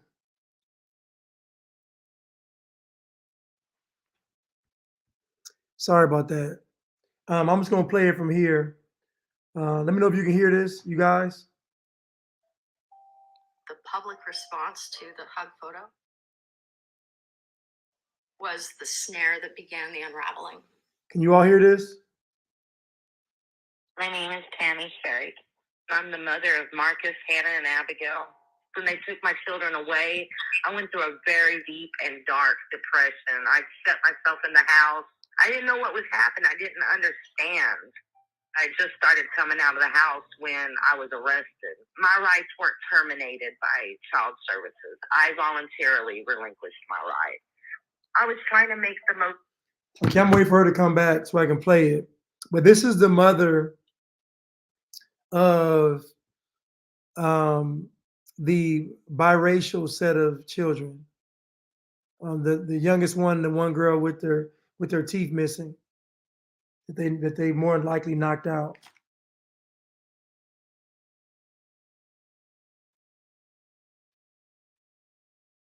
Did you ever get it? Yeah, I can just play it from here. Okay. So I'm gonna just play it right here.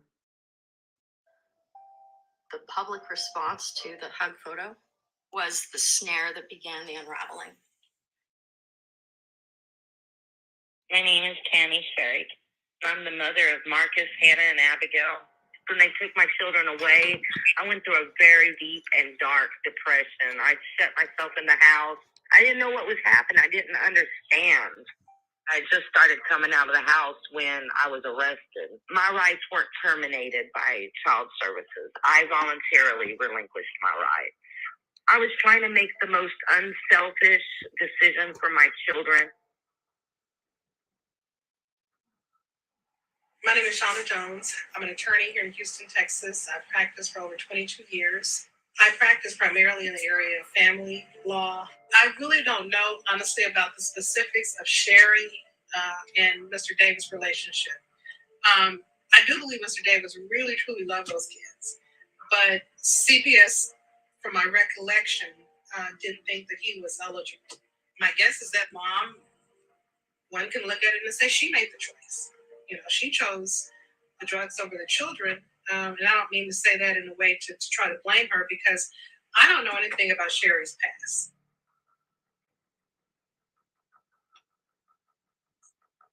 And they got mad because she wouldn't, as they said, compete the whole year program, or that drug rehabilitation program. They took the kid from Sherry when Jeremiah born.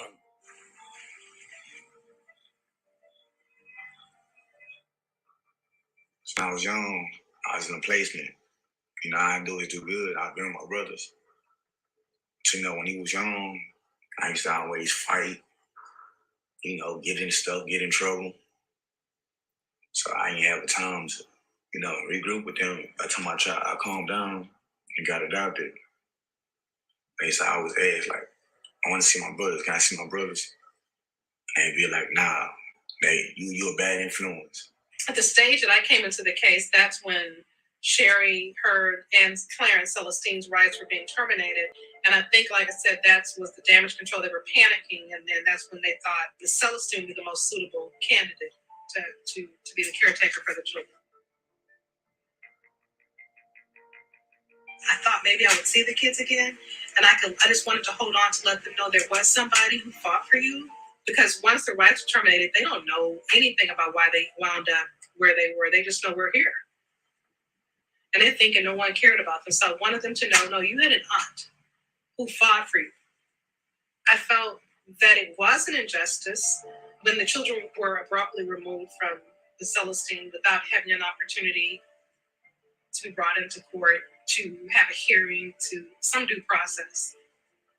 The reason for removing the children from Celestine, I think, was very cold. I think it was very callous, and I think it was a benign reason. I think it was something that could have been handled in a much more, in my opinion, humane manner. I think they could have brought her into court. They could have issued her a warning and made her aware of the seriousness of letting the mom see the children. Once CPS takes the position, and their position is that the rights are going to be terminated, that's exactly what's going to happen. The courts just normally, honestly, rubber stamp whatever CPS says. I mean, they just do. Really?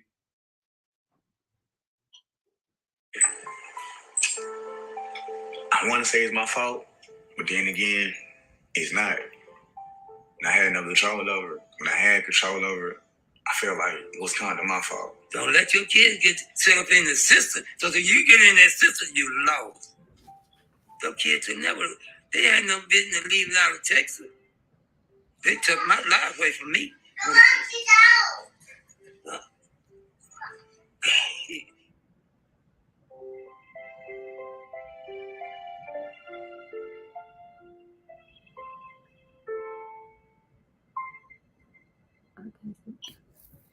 They moved in, I want to say May 17th. That was it.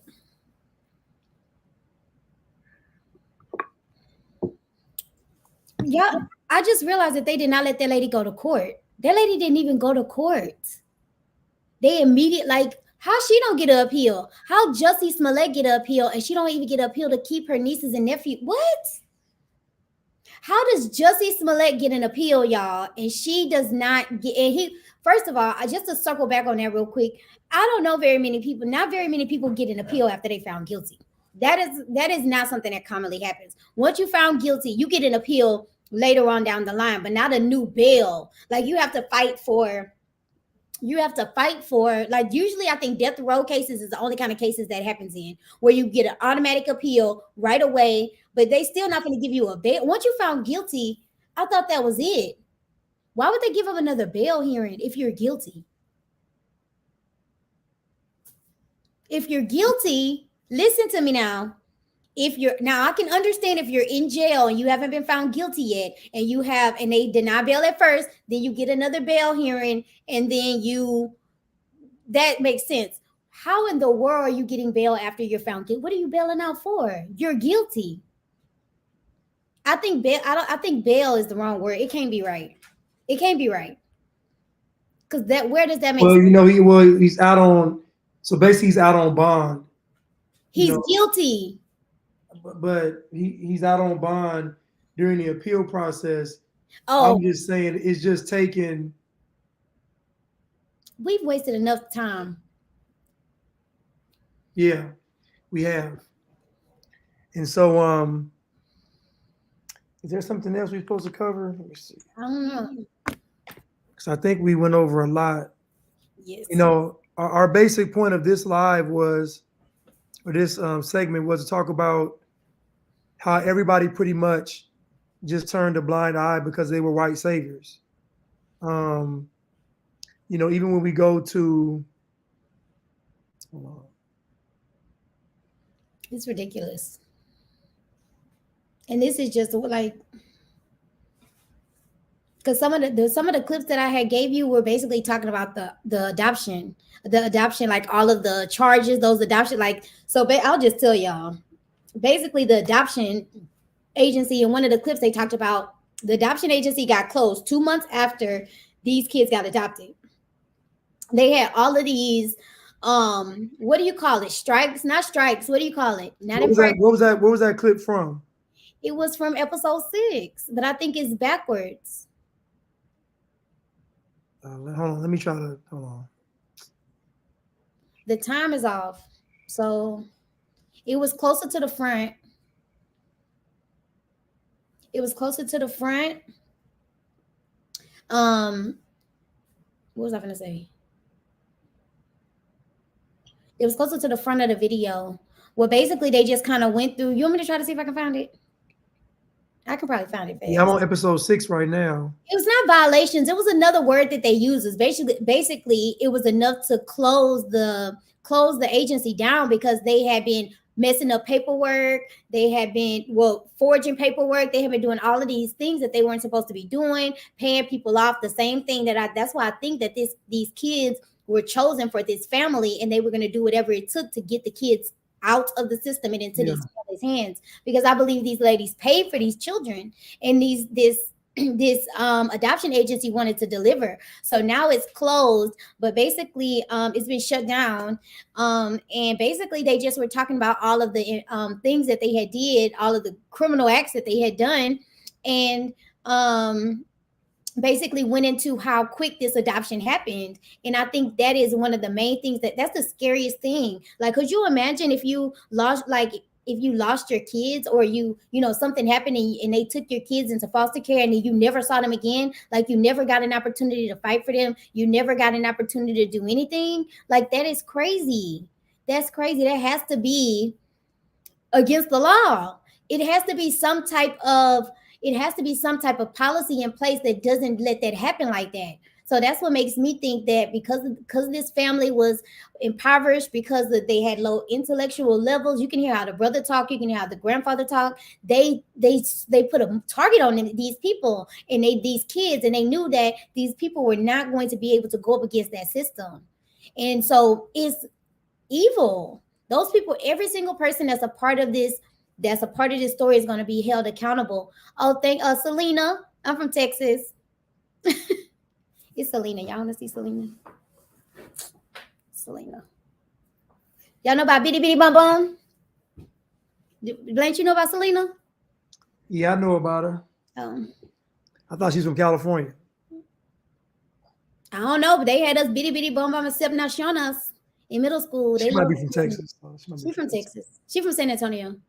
Okay.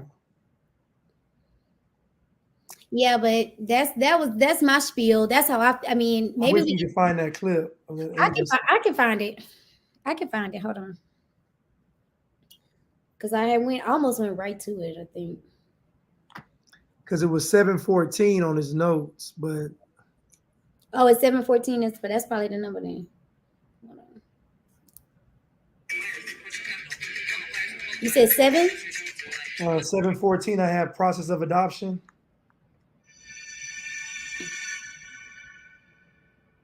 Friends of the Harts often do not get beat. Shelton also denies reports that he or his associate judge favored non-relative adoptions over placement with family members. Blanche, you know you have this free on your phone, right? What? Apple Podcast is free. Yeah, I know. That's how I listened to it the first time. Facilitated Jen and Sarah's. Yeah, that's right. You want me to just hold my phone up?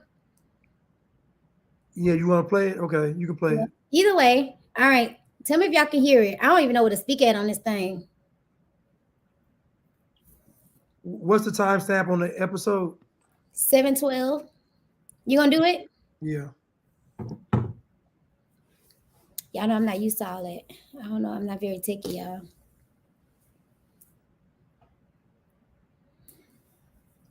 Yeah, they had maybe Amanda. I agree. I feel like it was a ring. I don't know why I want it to be a conspiracy so bad, but it is in a way. It is a conspiracy, and it's not a theory. Everybody dropped the ball, and there's no such thing as coincidence. There's no coincidence that everybody around these people dropped the ball. That cannot be coincidental. There has to be in some aspects of this case where people were colluding, where things were getting pushed through and worked through so these kids could get adopted, because there is no way.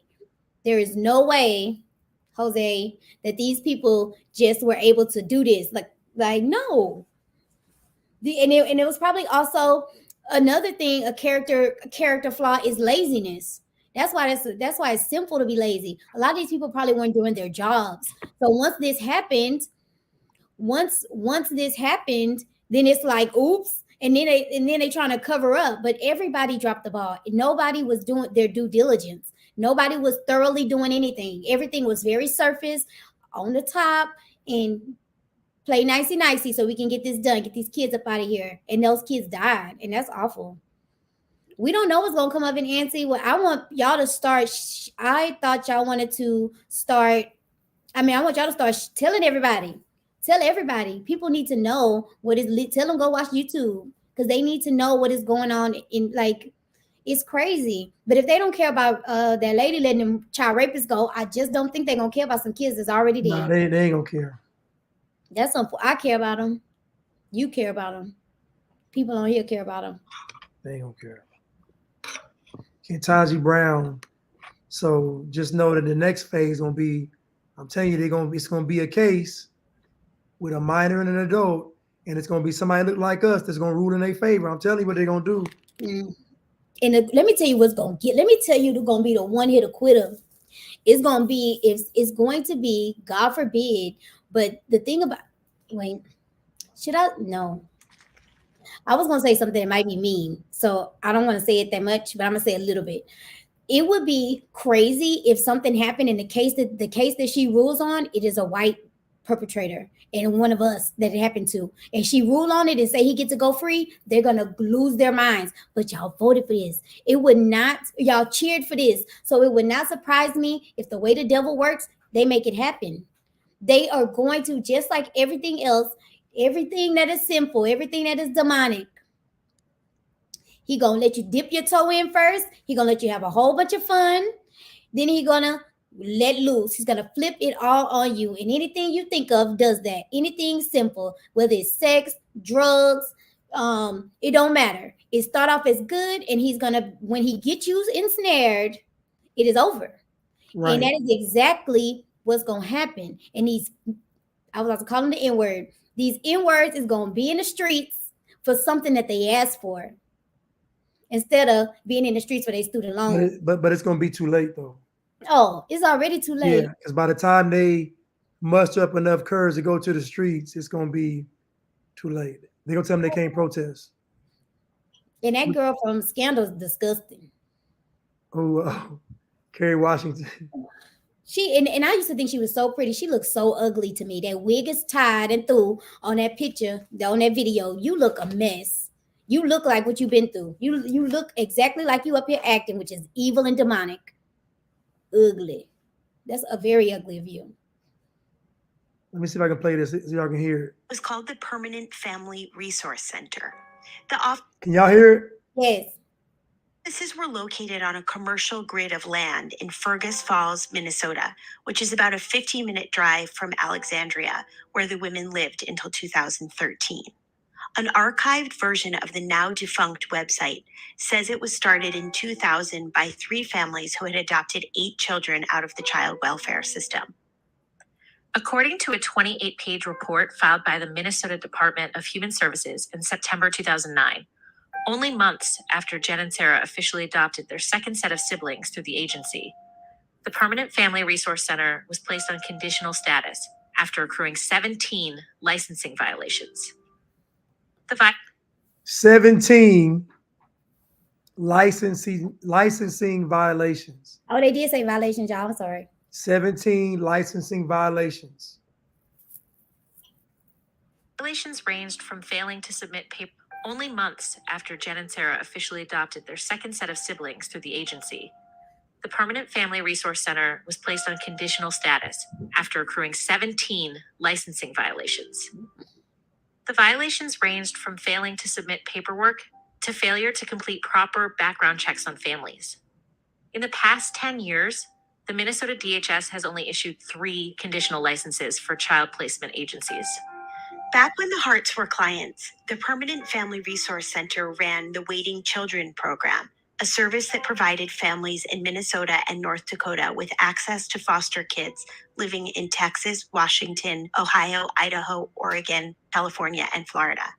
The website reads, children in this program are living in foster homes or residential facilities, and a termination of parental rights has occurred. They are legally available for adoption. The average wait for a child after approval of the home assessment is between 6 months and 3 years. It took Jen and Sarah how long?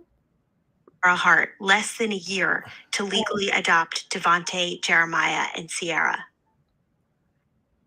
I thought it was 3 months. I exaggerated. Yeah, well, it's still a short amount of time. It is for 3 kids. It is for 3 children. That's a short amount of time. They already had 3 by then. They had 3 already, and they had left. They had left the girl. The first one. And they had abuse allegations on with some of the first ones, because that was before that happened. Before, I believe that when she got Devontae and them, I don't think they ever went to school. I think she learned her lesson with that first group and that girl told. And when she got these a couple years later, none of them went to school. Because I don't remember them ever mentioning Devontae in anybody's classroom. I don't remember them talking about school or anything except for anybody but the first 3 siblings. We can go to this real quick. Shirley is ugly. She's ugly. She's ugly. Who's ugly? Scandal. Well, that woman ain't ugly. That woman is ugly. That video you posted, she's ugly. She looks evil. She looked evil. The way her teeth doing, like all of it. Stay away from me. Evil lady. They had to make a whole dissertation, a whole slideshow. Was a lady, and then she thought she was on. She thinks she on Scandal. You can tell how she's talking. Kids getting raped. Are you what? Talking about respect is just the minimum. Girl, no, listen. So that clip wasn't for. It sounded like it was for Ketanji. Huh? It sounded like it was for Ketanji specifically. No. I just put it in there because she had to been talking to Ketanji. She would. Everything she said, Blanche match. That's from years ago. Everything she said, that was made for Ketanji Blanche. You can't pay me not to believe it. She said everything that matched. She said that lady that she letting them. She is letting that was pre-recorded for Ketanji, baby, because that fit. Okay. That clip is an older clip. Ain't no way. It is, and I use that clip when I'm being sarcastic about Black Girl Magic. So I always, use that clip. The epitome, but when you think about it, that's the epitome how they act. You think you can't tell them nothing. Oh no, it fits. Now listen now. God, a goddess. It fits perfectly now. That's why it's an amazing clip, because she basically just lays out Black Girl Magic to a T. It's You stink. I do not like her. I do not like her. So let me read this right here. Maybe she's not as evil as I thought then. Prior to adopting their time out. She still supports Ketanji Brown. So she ain't off the hook. She still supports. She ain't said all that though. Because that would have been OD. But she still supports her though. She ain't off the hook. That would have been OD. OD. Prior to adopting their 6 children, the Harts were foster parents to a 15-year-old girl. A week before their first 3 children were due to arrive, the Harts dropped off the girl at the local kindergarten location near where the girls was to attend a session with the therapist. The therapist then informed the girl that the Harts would not be coming back for her. Could you imagine? Abigail, Hannah, why you say it like that? Anna Jean and Marcus Hart were adopted by the Harts from Colorado County, Texas. The placement came on March the 4th, 2006, and they were adopted that September. In June 2008, they adopted 3 additional children, Sierra Maja, Devontae Jordan, and Jeremiah Hart, originating from Houston. And their biological mother, Sherry Davis, lost custody due to substance abuse problems in August 2006. The Davis children were given to their paternal aunt, Priscilla Celestine, under the condition that they have no contact with their biological mother, which is absolutely ridiculous. However, and it's the mama sister. Like what? It's stupid. It's not gonna work. But to me, that condition is a setup for the violation, though. Like so you put a condition in there that's almost impossible to follow. It's just like that's how they get y'all. Just in case y'all don't know, just in case y'all haven't figured it out, that's exactly why they give black men, not just black men, all criminals probation. It's a setup. They want you to take the probation. They want you because usually the probation is going to be way longer than you'll do in jail. Yep. They're going to violate you and they're going to send you for the whole sentence. Never take probation, kids. Never take probation. If you ever get caught in a situation, you'll do better going do the year or the 2 years because they're going to give you 10 years of probation. You're going to violate, especially if you're a criminal. You're going to be around other criminals. You're going to be around drugs. You're going to be around alcohol. You're going to do everything you're not supposed to do. They're going to violate you. They're going to put a monitor on your leg and you will be shipped up the road and you're going to prison. That you ain't no jail. You're going to prison. Never take probation. However, after she was required to work another shift, Celestine allowed Davis to babysit the children, which a caseworker observed. As a result, the children were removed from Celestine's care and a court prevented Celestine from obtaining permanent custody. The Davis children were put into foster care. Their older brother, Dante, was adopted by the Harts due to behavioral issues. He wasn't. My bad. Their older brother, Dante, was not adopted by the Harts due to behavioral issues.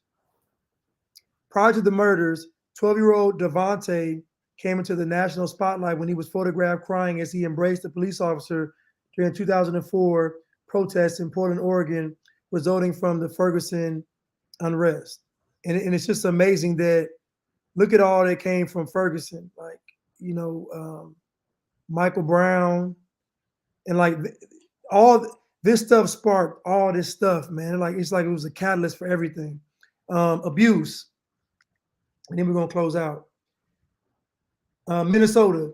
In 2008, while the family was living in Minnesota, a teacher observed bruises on Hannah's left arm and was told she had been hit by Jennifer with a belt. Within months, all 6 children had been pulled out of public school system for a year. In 2010, Abigail said that she had owies on her back and stomach, stating that she felt threatened by the Harts. The Harts had beaten her and held her head in cold water over a penny they assumed she had stolen. When authorities became involved, all children claimed that they had been spanked constantly and deprived of food. Sarah took responsibility for the abuse, pled guilty to assault, and was sentenced to community service for a year. 1 year later, Hannah reportedly told a school nurse that she had not eaten all day. Sarah claimed that Hannah was merely playing the food card and recommended that she just be given water. Soon afterward, all children were taken out of public schools and were homeschooled from then on. Oregon. In 2013, Oregon authorities were notified of the abuse allegations in Minnesota. Their investigation included separate interviews of everyone in the family, as well as interviews of people who knew the family. 2 family friends stated that the children were forced to raise their hands before speaking, could not wish each other happy birthday, and could not laugh at the dinner table. There were other reports that the children were poorly fed and looked small for their ages. One family friend reported that Jennifer had ordered a pizza for the children, but each was only allowed to have a small slice. When Jennifer discovered that the pizza was gone, she punished the children by not feeding them breakfast and forcing them to lie on their bed for 5 hours. Friends also stated that the children acted scared to death of Jen and likened them to trained robots. However, the interviews of the children themselves revealed no new incidents of abuse, nor did they mention anything that had happened in Minnesota. When Jennifer herself was interviewed, she claimed that any family problems were the result of others not being tolerant to 2 lesbian mothers with 6 African-American children. In the end, the investigation could not conclude whether the Harts were guilty of anything or whether there was a safety threat. Washington. Can I say something? Yes, go ahead. How y'all see all that? And none of this is in that podcast. Like nobody's saying this in that podcast. So obviously they're getting all this information. The stuff in quotation marks mean people said it, right? They ain't saying it nowhere else. Why are y'all not saying this anywhere else? Nowhere else. They scared of Jen. The only thing that I had heard about is the pizza. The rest of it, none of that is in the podcast. None of that. Did you hear any of that? I only heard about the pizza incident. That's the only thing that, like, all the rest of them having a couldn't say happy birthday, couldn't laugh. I believe it. I believe every word of it. And let me say this too. So a lot of people say don't go to Wikipedia. And I'm gonna say this: most 99.9% of stuff on Wikipedia is true. Think about it. If the stuff on Wikipedia is not true, you have the ability to go in there and change it.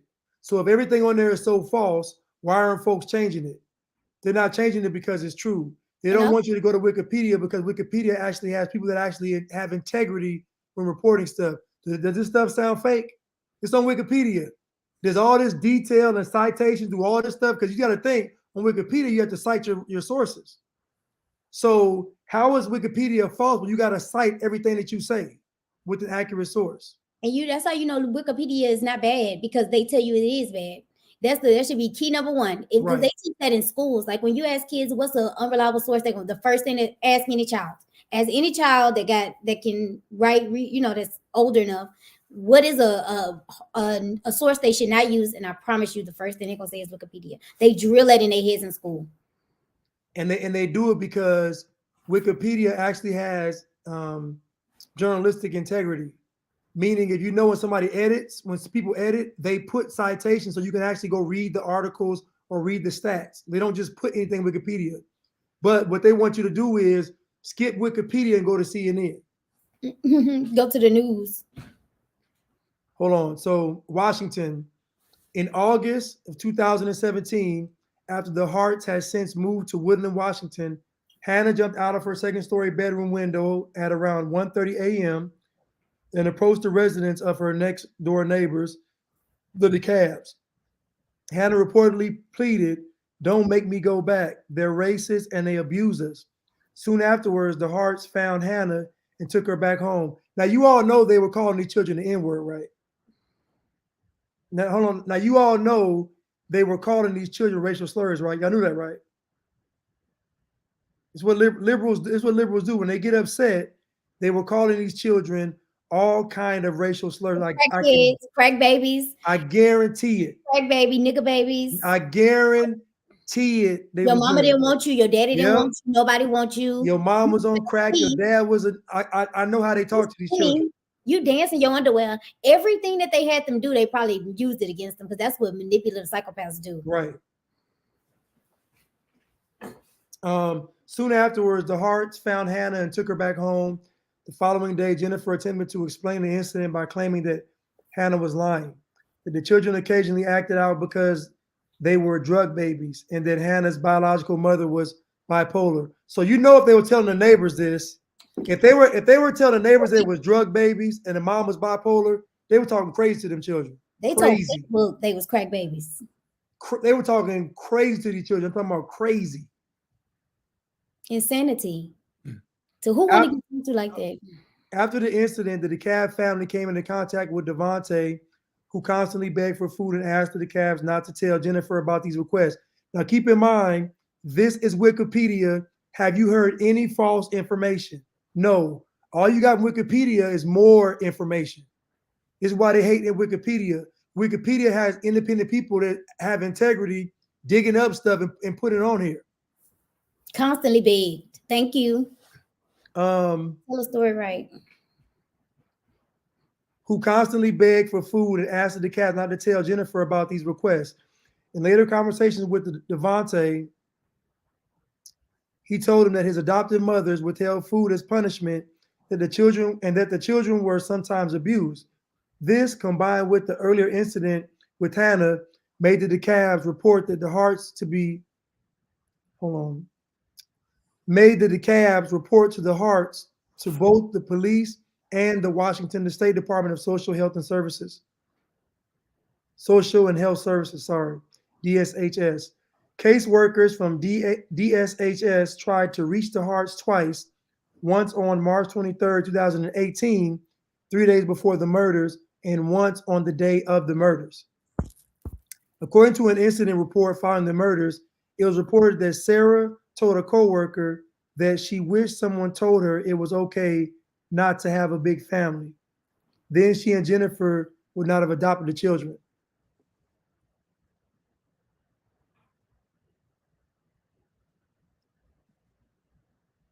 Now, I don't know why that had, now think about, we never heard that.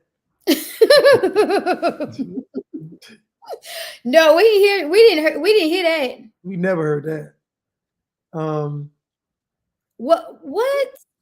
So basically, What I don't understand, who told her that that's what she had to do? That sounds like like somebody manipulated you into like nobody. no, what that is that is the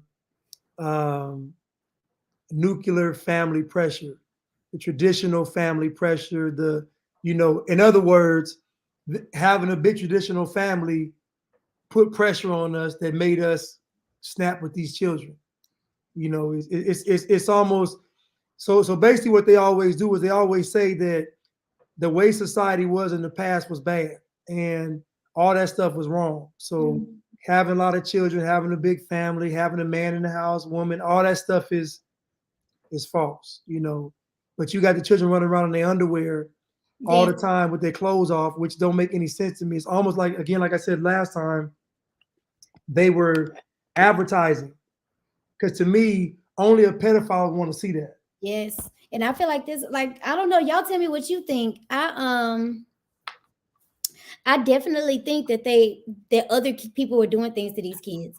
I don't believe that it was just you, but Blanche, do you think it was just those two? I feel like they had these kids I feel like it's a conspiracy. I feel like it's a way more stuff because why I understand that they gay. I understand that the kids is black. I understand all that, but I just feel like why they are really hiding this story. Listen, in my heart of hearts, I feel like it's something. I don't believe that they involved anybody else because they couldn't risk.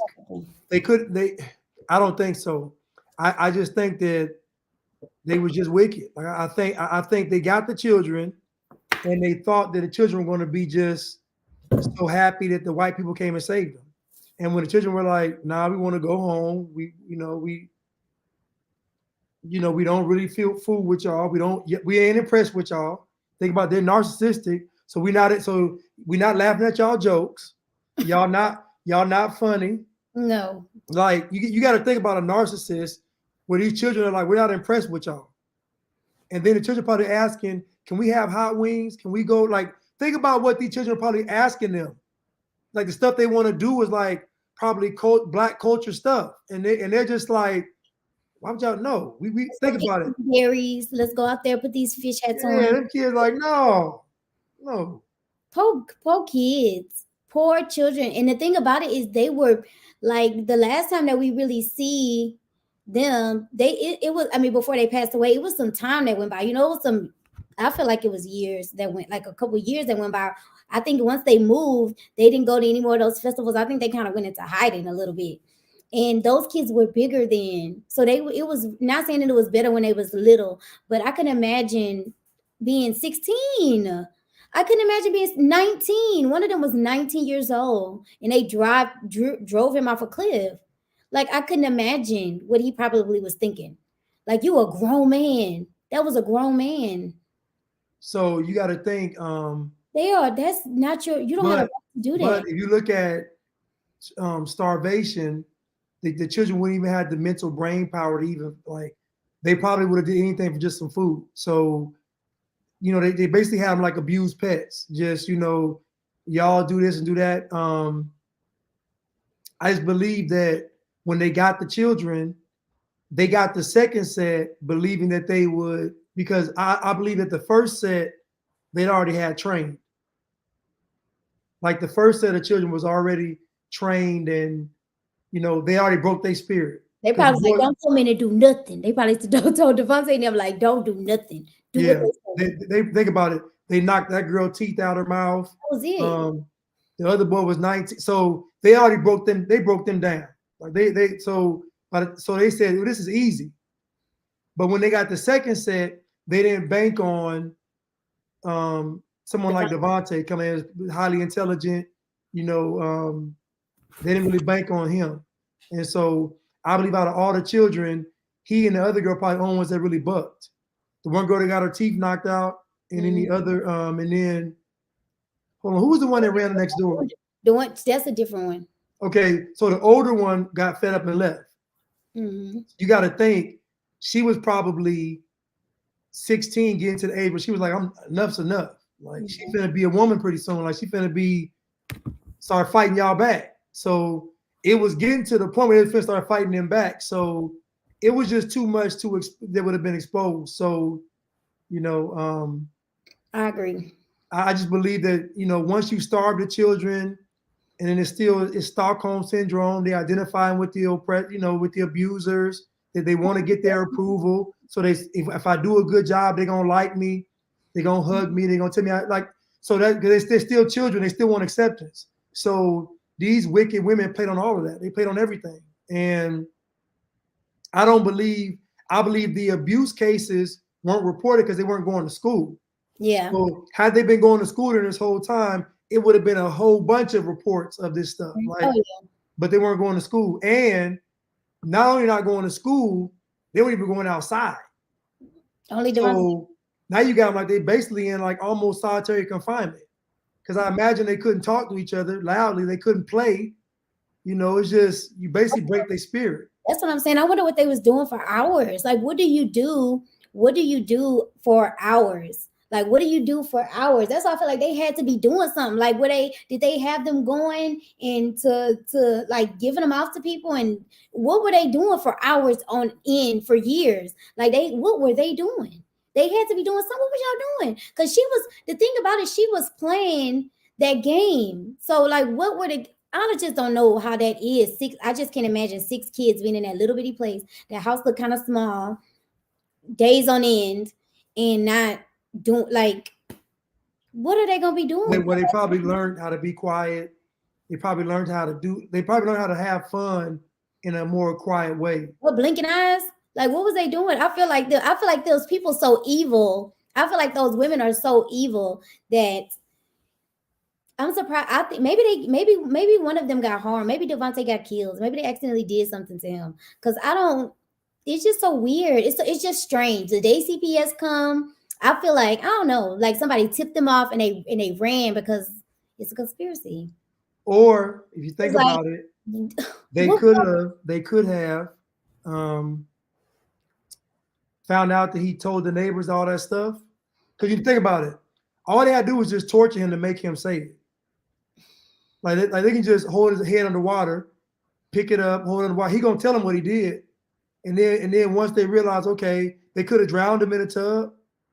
But okay, well, what was all? So they stealing all his food. So it's almost like they had freedom, but they didn't. That's what's strange to me. I guess it's like they had freedom, but they didn't. Like they was breaking out, they was doing all this stuff, but they never really got away. But it's just weird. It's just weird. And I don't think about it. It's just weird. It's like they had all this food. Y'all didn't find none of the food. Y'all didn't catch Devontae until the day that CPS came. It sounded like a tip off to me. Like somebody knew that they were coming and they told him. Maybe the neighbors told him and they not telling. Maybe the neighbors went over there. Maybe the neighbors did it. Maybe. I don't know. I'm just trying to figure it out. Sorry, y'all. Because that's just weird. But videos make it weird too. The hippie stuff, all of that. I mean, I would just say that with the children, it's just easy to just brainwash them and break them down and break their spirit. So at the end of the day, but at the same time, though, they're becoming, think about it, they're still teenagers when you become rebellious. So they were at the rebellious age, though. Mm-hmm. They were at the age where they start, so naturally they was going to rebel just from being a teenager. So going into puberty. So, voice getting deeper, start feeling yourself. So they was going to buck. I mean, it's part of the game. So they had freedom, but part of that was just them coming of age. I'm 15. Yeah. I'm not 8. Like, and you got to think about this too. And I'm 15 and I'm able to process. I'm like, wait a minute. Y'all really need us. Y'all really using us. Like y'all really, that's why I feel like when the kids start questioning them and stuff more, they probably started laying on the psychological stuff. Y'all really some, Y'all really some nigga babies. We saved y'all. Like I just know they were talking to these kids crazy. Huh? I wish the neighbors should have helped them. The neighbors should have helped them, or they should have. I wish they would have just ran. I wish they just would have went for it. Just go. But that's how, like, that's abuse does that to you, though. It's like what is it called? Stockholm syndrome. You know, it's almost like those kids, like the grandpa was saying, those kids don't know anything but Texas. Those kids didn't know nothing. They don't know about that. And that was a fairly new place. So it's almost like, and that's probably why the girl was like, take us back to Seattle. She probably knows she can get away in Seattle. You know, it's just like, it's like hopeless. And imagine what they're telling them. If y'all run away and the police get you, they're going to kill you. The police going to shoot. Think about it. The police going to shoot you on sight. The police, like, just imagine the fear the children have. Are like, dang, if we, like, I know they were telling them all this crazy liberal, the police going to shoot you. They're going to kill you. Look at Michael Brown. Look, I know they was doing all that. Brainwashing. You know, look at Eric Gardner. Look at that. They hate y'all. They're going to kill y'all. We actually, like, I just know they just brainwashing these children. I know they did it. I know they, and then they said, and then if they don't kill you, y'all gonna go to jail. They're not gonna leave y'all. You know, we're gonna tell you, we gonna tell them how bad you all are. Listen. And they probably they was bucking, they was jumping out of windows. They wasn't playing no more. But think about it. They beat that girl for stealing a penny. So you think they were a penny? Where did you get so think about this. Where did you get a penny from? So that means they had everything these children had itemized. Y'all don't even have a penny. And I know they just so sad. Like, no, literally, when you think about it, that is sad. How you even know? I would never know my kid had an extra penny. I wouldn't know my kid had extra 20. Like, how do you even know that? How do you even know? Like, that is micromanaging. That's why that house was spotless like that. That's why they ain't have nothing in it. They ain't want you to have nowhere to hide nothing. They ain't have nothing but them banjos and them costumes, and that's it. Nothing else. No lint balls, nothing. That's psychotic. Like a goddess Navi said, that is psychotic. Not a penny. So for them women to be able to even sleep peacefully at night, they either had to have a lock on their door or a lock on the children's door, or, you know, because to be able to sleep in that house, you had to feel very comfortable. They wouldn't want me in there because, baby, I'm plotting and planning because I'm picking the lock and I'm getting up out of there. Take me away. Like, that's crazy. I just know they just told them children that all kind of stuff, all kind of crazy stuff. Them kids scared like they finna have these people scared about climate change. Them kids probably terrified. They wouldn't go outside. They didn't even go outside, so they didn't even know what. Like, they probably didn't know up from down, up from down. They didn't know. Somebody said in that video Amanda said they were singing and dancing for food. Yeah, they had to perform. They had to perform. Just like a circus animal. Like, you perform and get the treat. Yeah, they probably they got in trouble for taking they knocked that girl's teeth out her mouth. That's enough. Like, and then told somebody she didn't want to replace. Like, did y'all ever think to ask her? Did y'all ever think to stop and ask her if she wanted her teeth back? Nobody. That's crazy. That's what made me think y'all all was abusing them. Y'all had that's really what gave me the conspiracy theory angle, because all of y'all let it slide, and that just don't make sense to me. Now, one person, it made me feel like all of y'all was doing wrong. That's why y'all couldn't tell. Most people are going to save themselves before they, I guess what I'm trying to say is most people are going to save themselves before they, help somebody else, right? Bad people with low character, right? But the thing about it is, if you don't have anything buffering you to get you in trouble, why would you not tell? Right. That's what I don't understand. Why would you not tell? Y'all had to be doing naughty things too. I feel like everybody, and the thing about it with that Wikipedia, everybody came out and spilled all the tea somewhere for Wikipedia, but none of y'all told that. None of y'all told anybody that. So what were y'all doing y'all saw that? What was y'all doing in the situation when y'all saw that? Yeah, Amanda, her teeth were knocked out after she told the people at school she was being abused. Yeah. So they basically knocked her teeth out so she wouldn't open her mouth no more. Mm-hmm. These people, like, again, they probably just made examples of people. You know, just make examples of certain children. They just do something to one child and they all get afraid. You know, one child is like the sacrificial lamb, so to speak. So it's possible that Devontae, they probably found out he was going over there. They probably tortured him, and they probably went too far. Probably could have killed him. So I don't believe that he actually went on the trip. I don't believe I believe he's already dead. They said she bought 6 things. Like that matters. They probably lying. They was You know like, what? you know, when they was doing it in that grocery store, in that shopping video, they were like, it just looks like a normal day. She bought 6 bananas and 6. That's why they was thinking Devontae was in the car because of the amount of items. Maybe my bad. He could have been. Well, I mean, I don't know, but she could have just been buying 6 because they may be trying to throw people off. It's possible. Either way, because they crazy. But that would be a good throw off to buy 6 items. I just don't believe he was in the car. I don't. I mean, it just depends. Who knows what the reason why these people did what they did. They are obviously very sick people. It's just strange. The whole case is strange to me. Yeah. It just screams that something ain't right. Right. Well, you all, we over our time limit. We're supposed to keep it to 1 hour. Well, like maybe an hour and a half, and we went 3 hours again. But again, it's such a layered topic. But you know, I just don't know where his body would have went if they was able to find everybody else's body.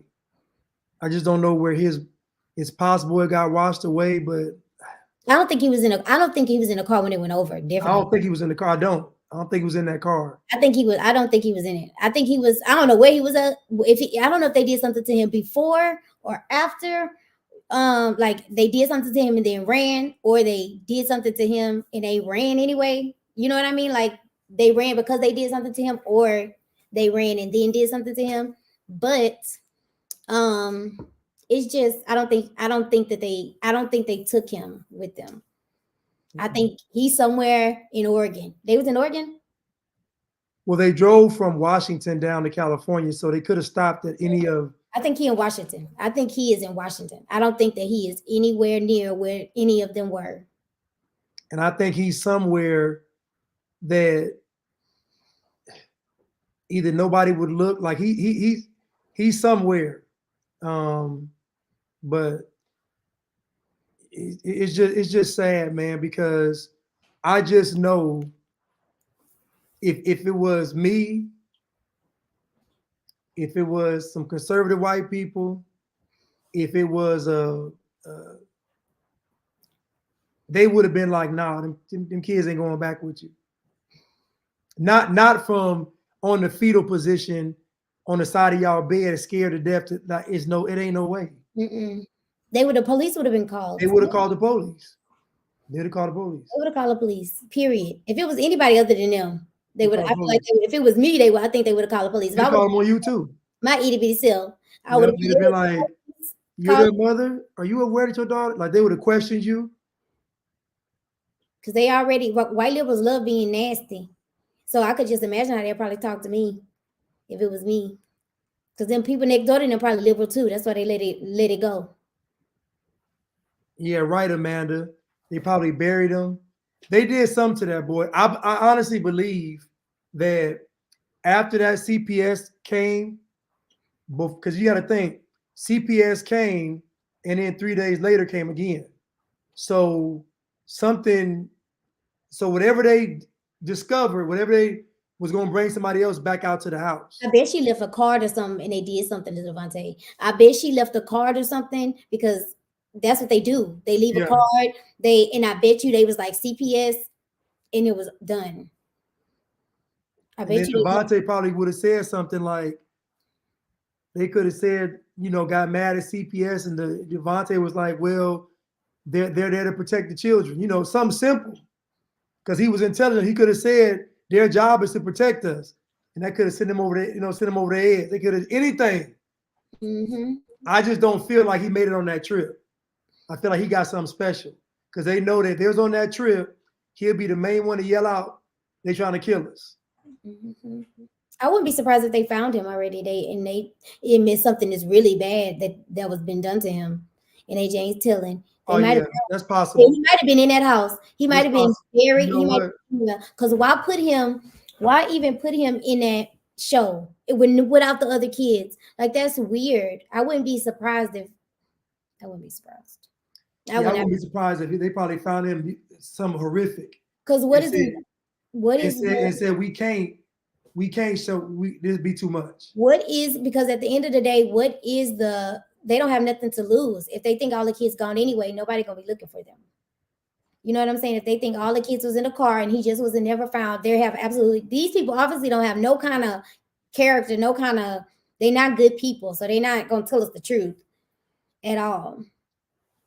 I had read something about the CPS interviews. I No, believe they interview the children. No, they take the children separate. Supposed to be separate. yeah, but the kids did not tell the truth. The kids lied, from what I understand. And then I think the second time, like when the CPS came to get them this last time, they never saw CPS. The CPS cases were from years prior. And I don't even think they had cross-checked with other states to see what had happened in other states with CPS. So basically, just last time where they died, CPS was not, they weren't questioned by CPS. The CPS lady came, they didn't answer the door. She said that she believes that they were there because all the car and stuff was outside. The neighbor said that they were there that first time because her nosy self was looking out the window. So she said she saw the CPS lady leave, and then a couple of days later, the lady came back and they were gone. And the next time they come and they wouldn't have answered, then that third time they about the police. Yeah. They would have had a sheriff with a search warrant. Mhm. So that's how that would have happened. And then once the police would have showed up, I guarantee them children would have, been like, thank you. So they knew they had a small window of time once those cases started, because only a matter of time if you start cross-referencing where they came from, other states where the kids came, all that stuff. So they had to get up out of there. But and they ran before. I don't understand why they just didn't run again and go somewhere else, because that's why they got away with it all these other times, because they didn't. That's what made me think something happened to Devontae, because something made them not just run it, because this is not their first CPS case. Right. This was like the second or third CPS case. So they went from Washington from here to here, wherever they went, they were used to running. So I'm sure one of their nice cults would have took them in and hid them and with no problem. So something happened to somebody. Well, she couldn't have pled guilty to child abuse anymore, because that second, I'm saying, who pled guilty the first time? Even though the other girl knocked the teeth out, she made the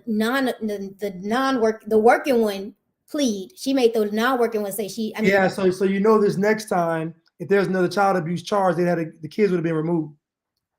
So and then what's her name? 19. That was it. They was going. I'm sure all this stuff ran through the day.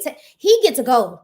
He get to leave right now. Like he gets to walk out the door and go about his life. He don't have to ever look back. That's number one. And if he gets to talking, it's a problem. If CPS come over there, Marcus gets to go. He don't have to stay there with you.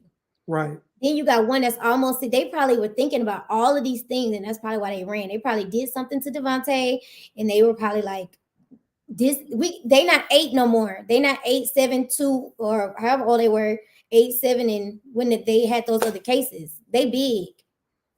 They running away. They're girls. And it made me sad, because I know those little girls probably went through all of their woman stuff with no support. You know what I'm saying? Man, no, heck no.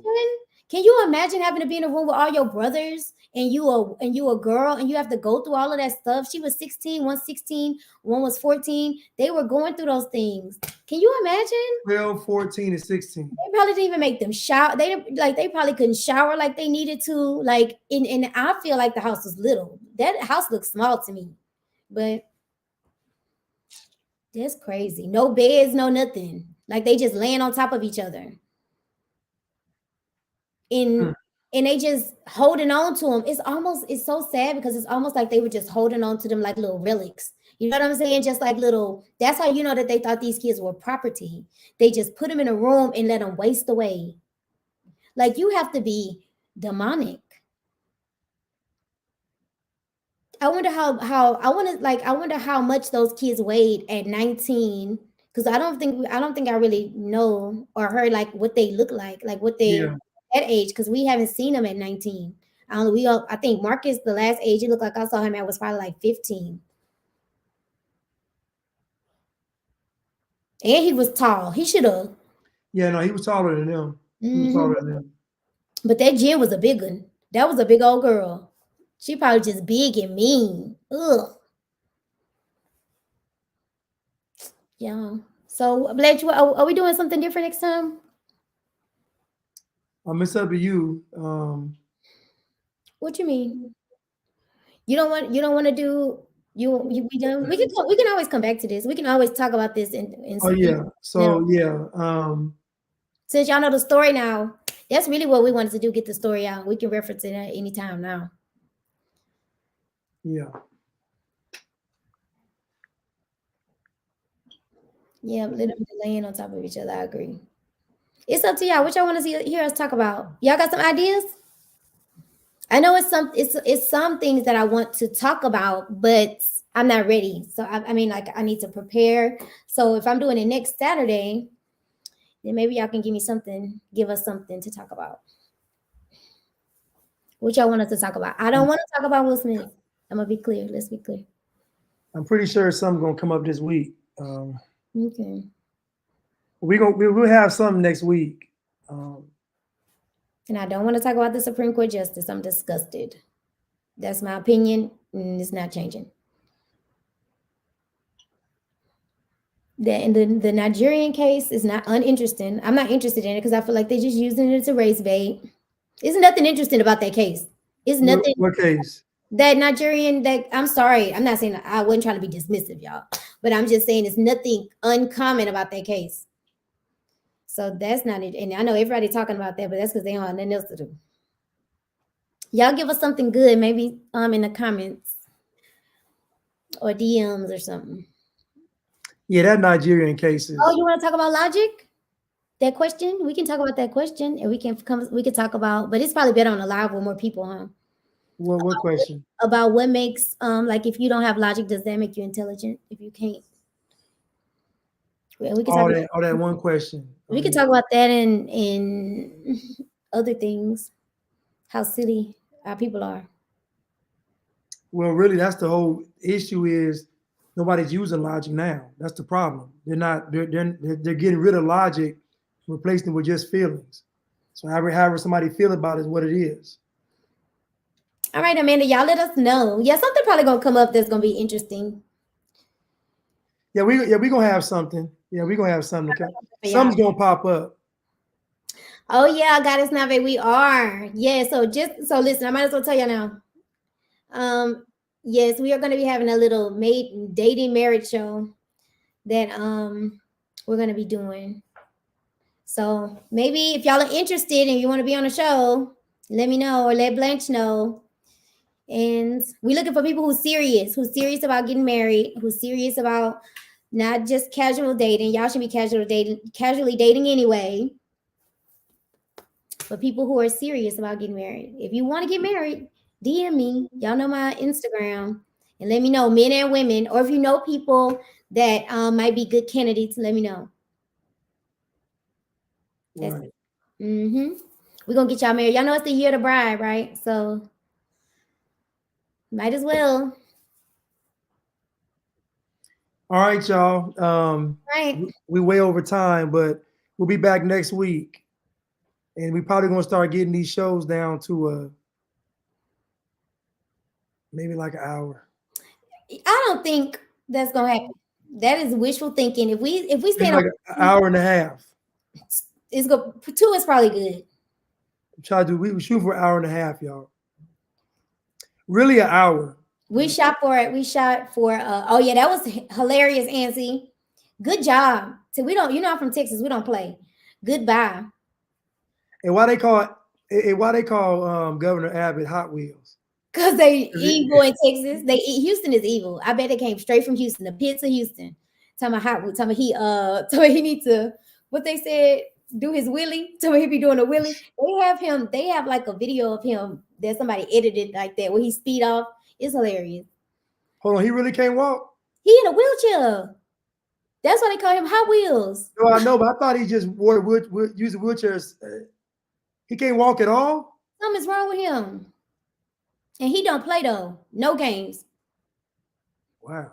None. He said these yoga. He said you wanted them here. Come get them. Come get your kids. He said we're gonna reroute them. We're right. Send them to Washington. Y'all got it. That's why I'm going right the other way.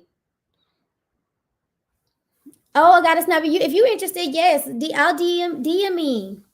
Or I'm gonna find you on Instagram. I think I follow you on Instagram. Thank you. I need some ladies. I do. So if you know any nice ladies that are ready, that you feel like may be ready for marriage, or if you're a nice lady that's ready for marriage, we are going to do just a show kind of just exposing who's out there. Because I feel like a lot of times we feel that there aren't people out there. We don't know who's out there. It's so many people out there that are ready to get married that are good people, but you just don't know. You haven't seen them. So I want to expose y'all to these people, to each other, and make a like bridge between y'all. So if you would like to at least present yourself to the public, let me know, because I got you. I got a snapper. I'm gonna DM you. Anybody else before we go? Let me know. J Will, Ancy, Amanda, any of you guys? I think that's it. I think I got us now. We don't know one bit. All right. All right, y'all. We'll see y'all next week.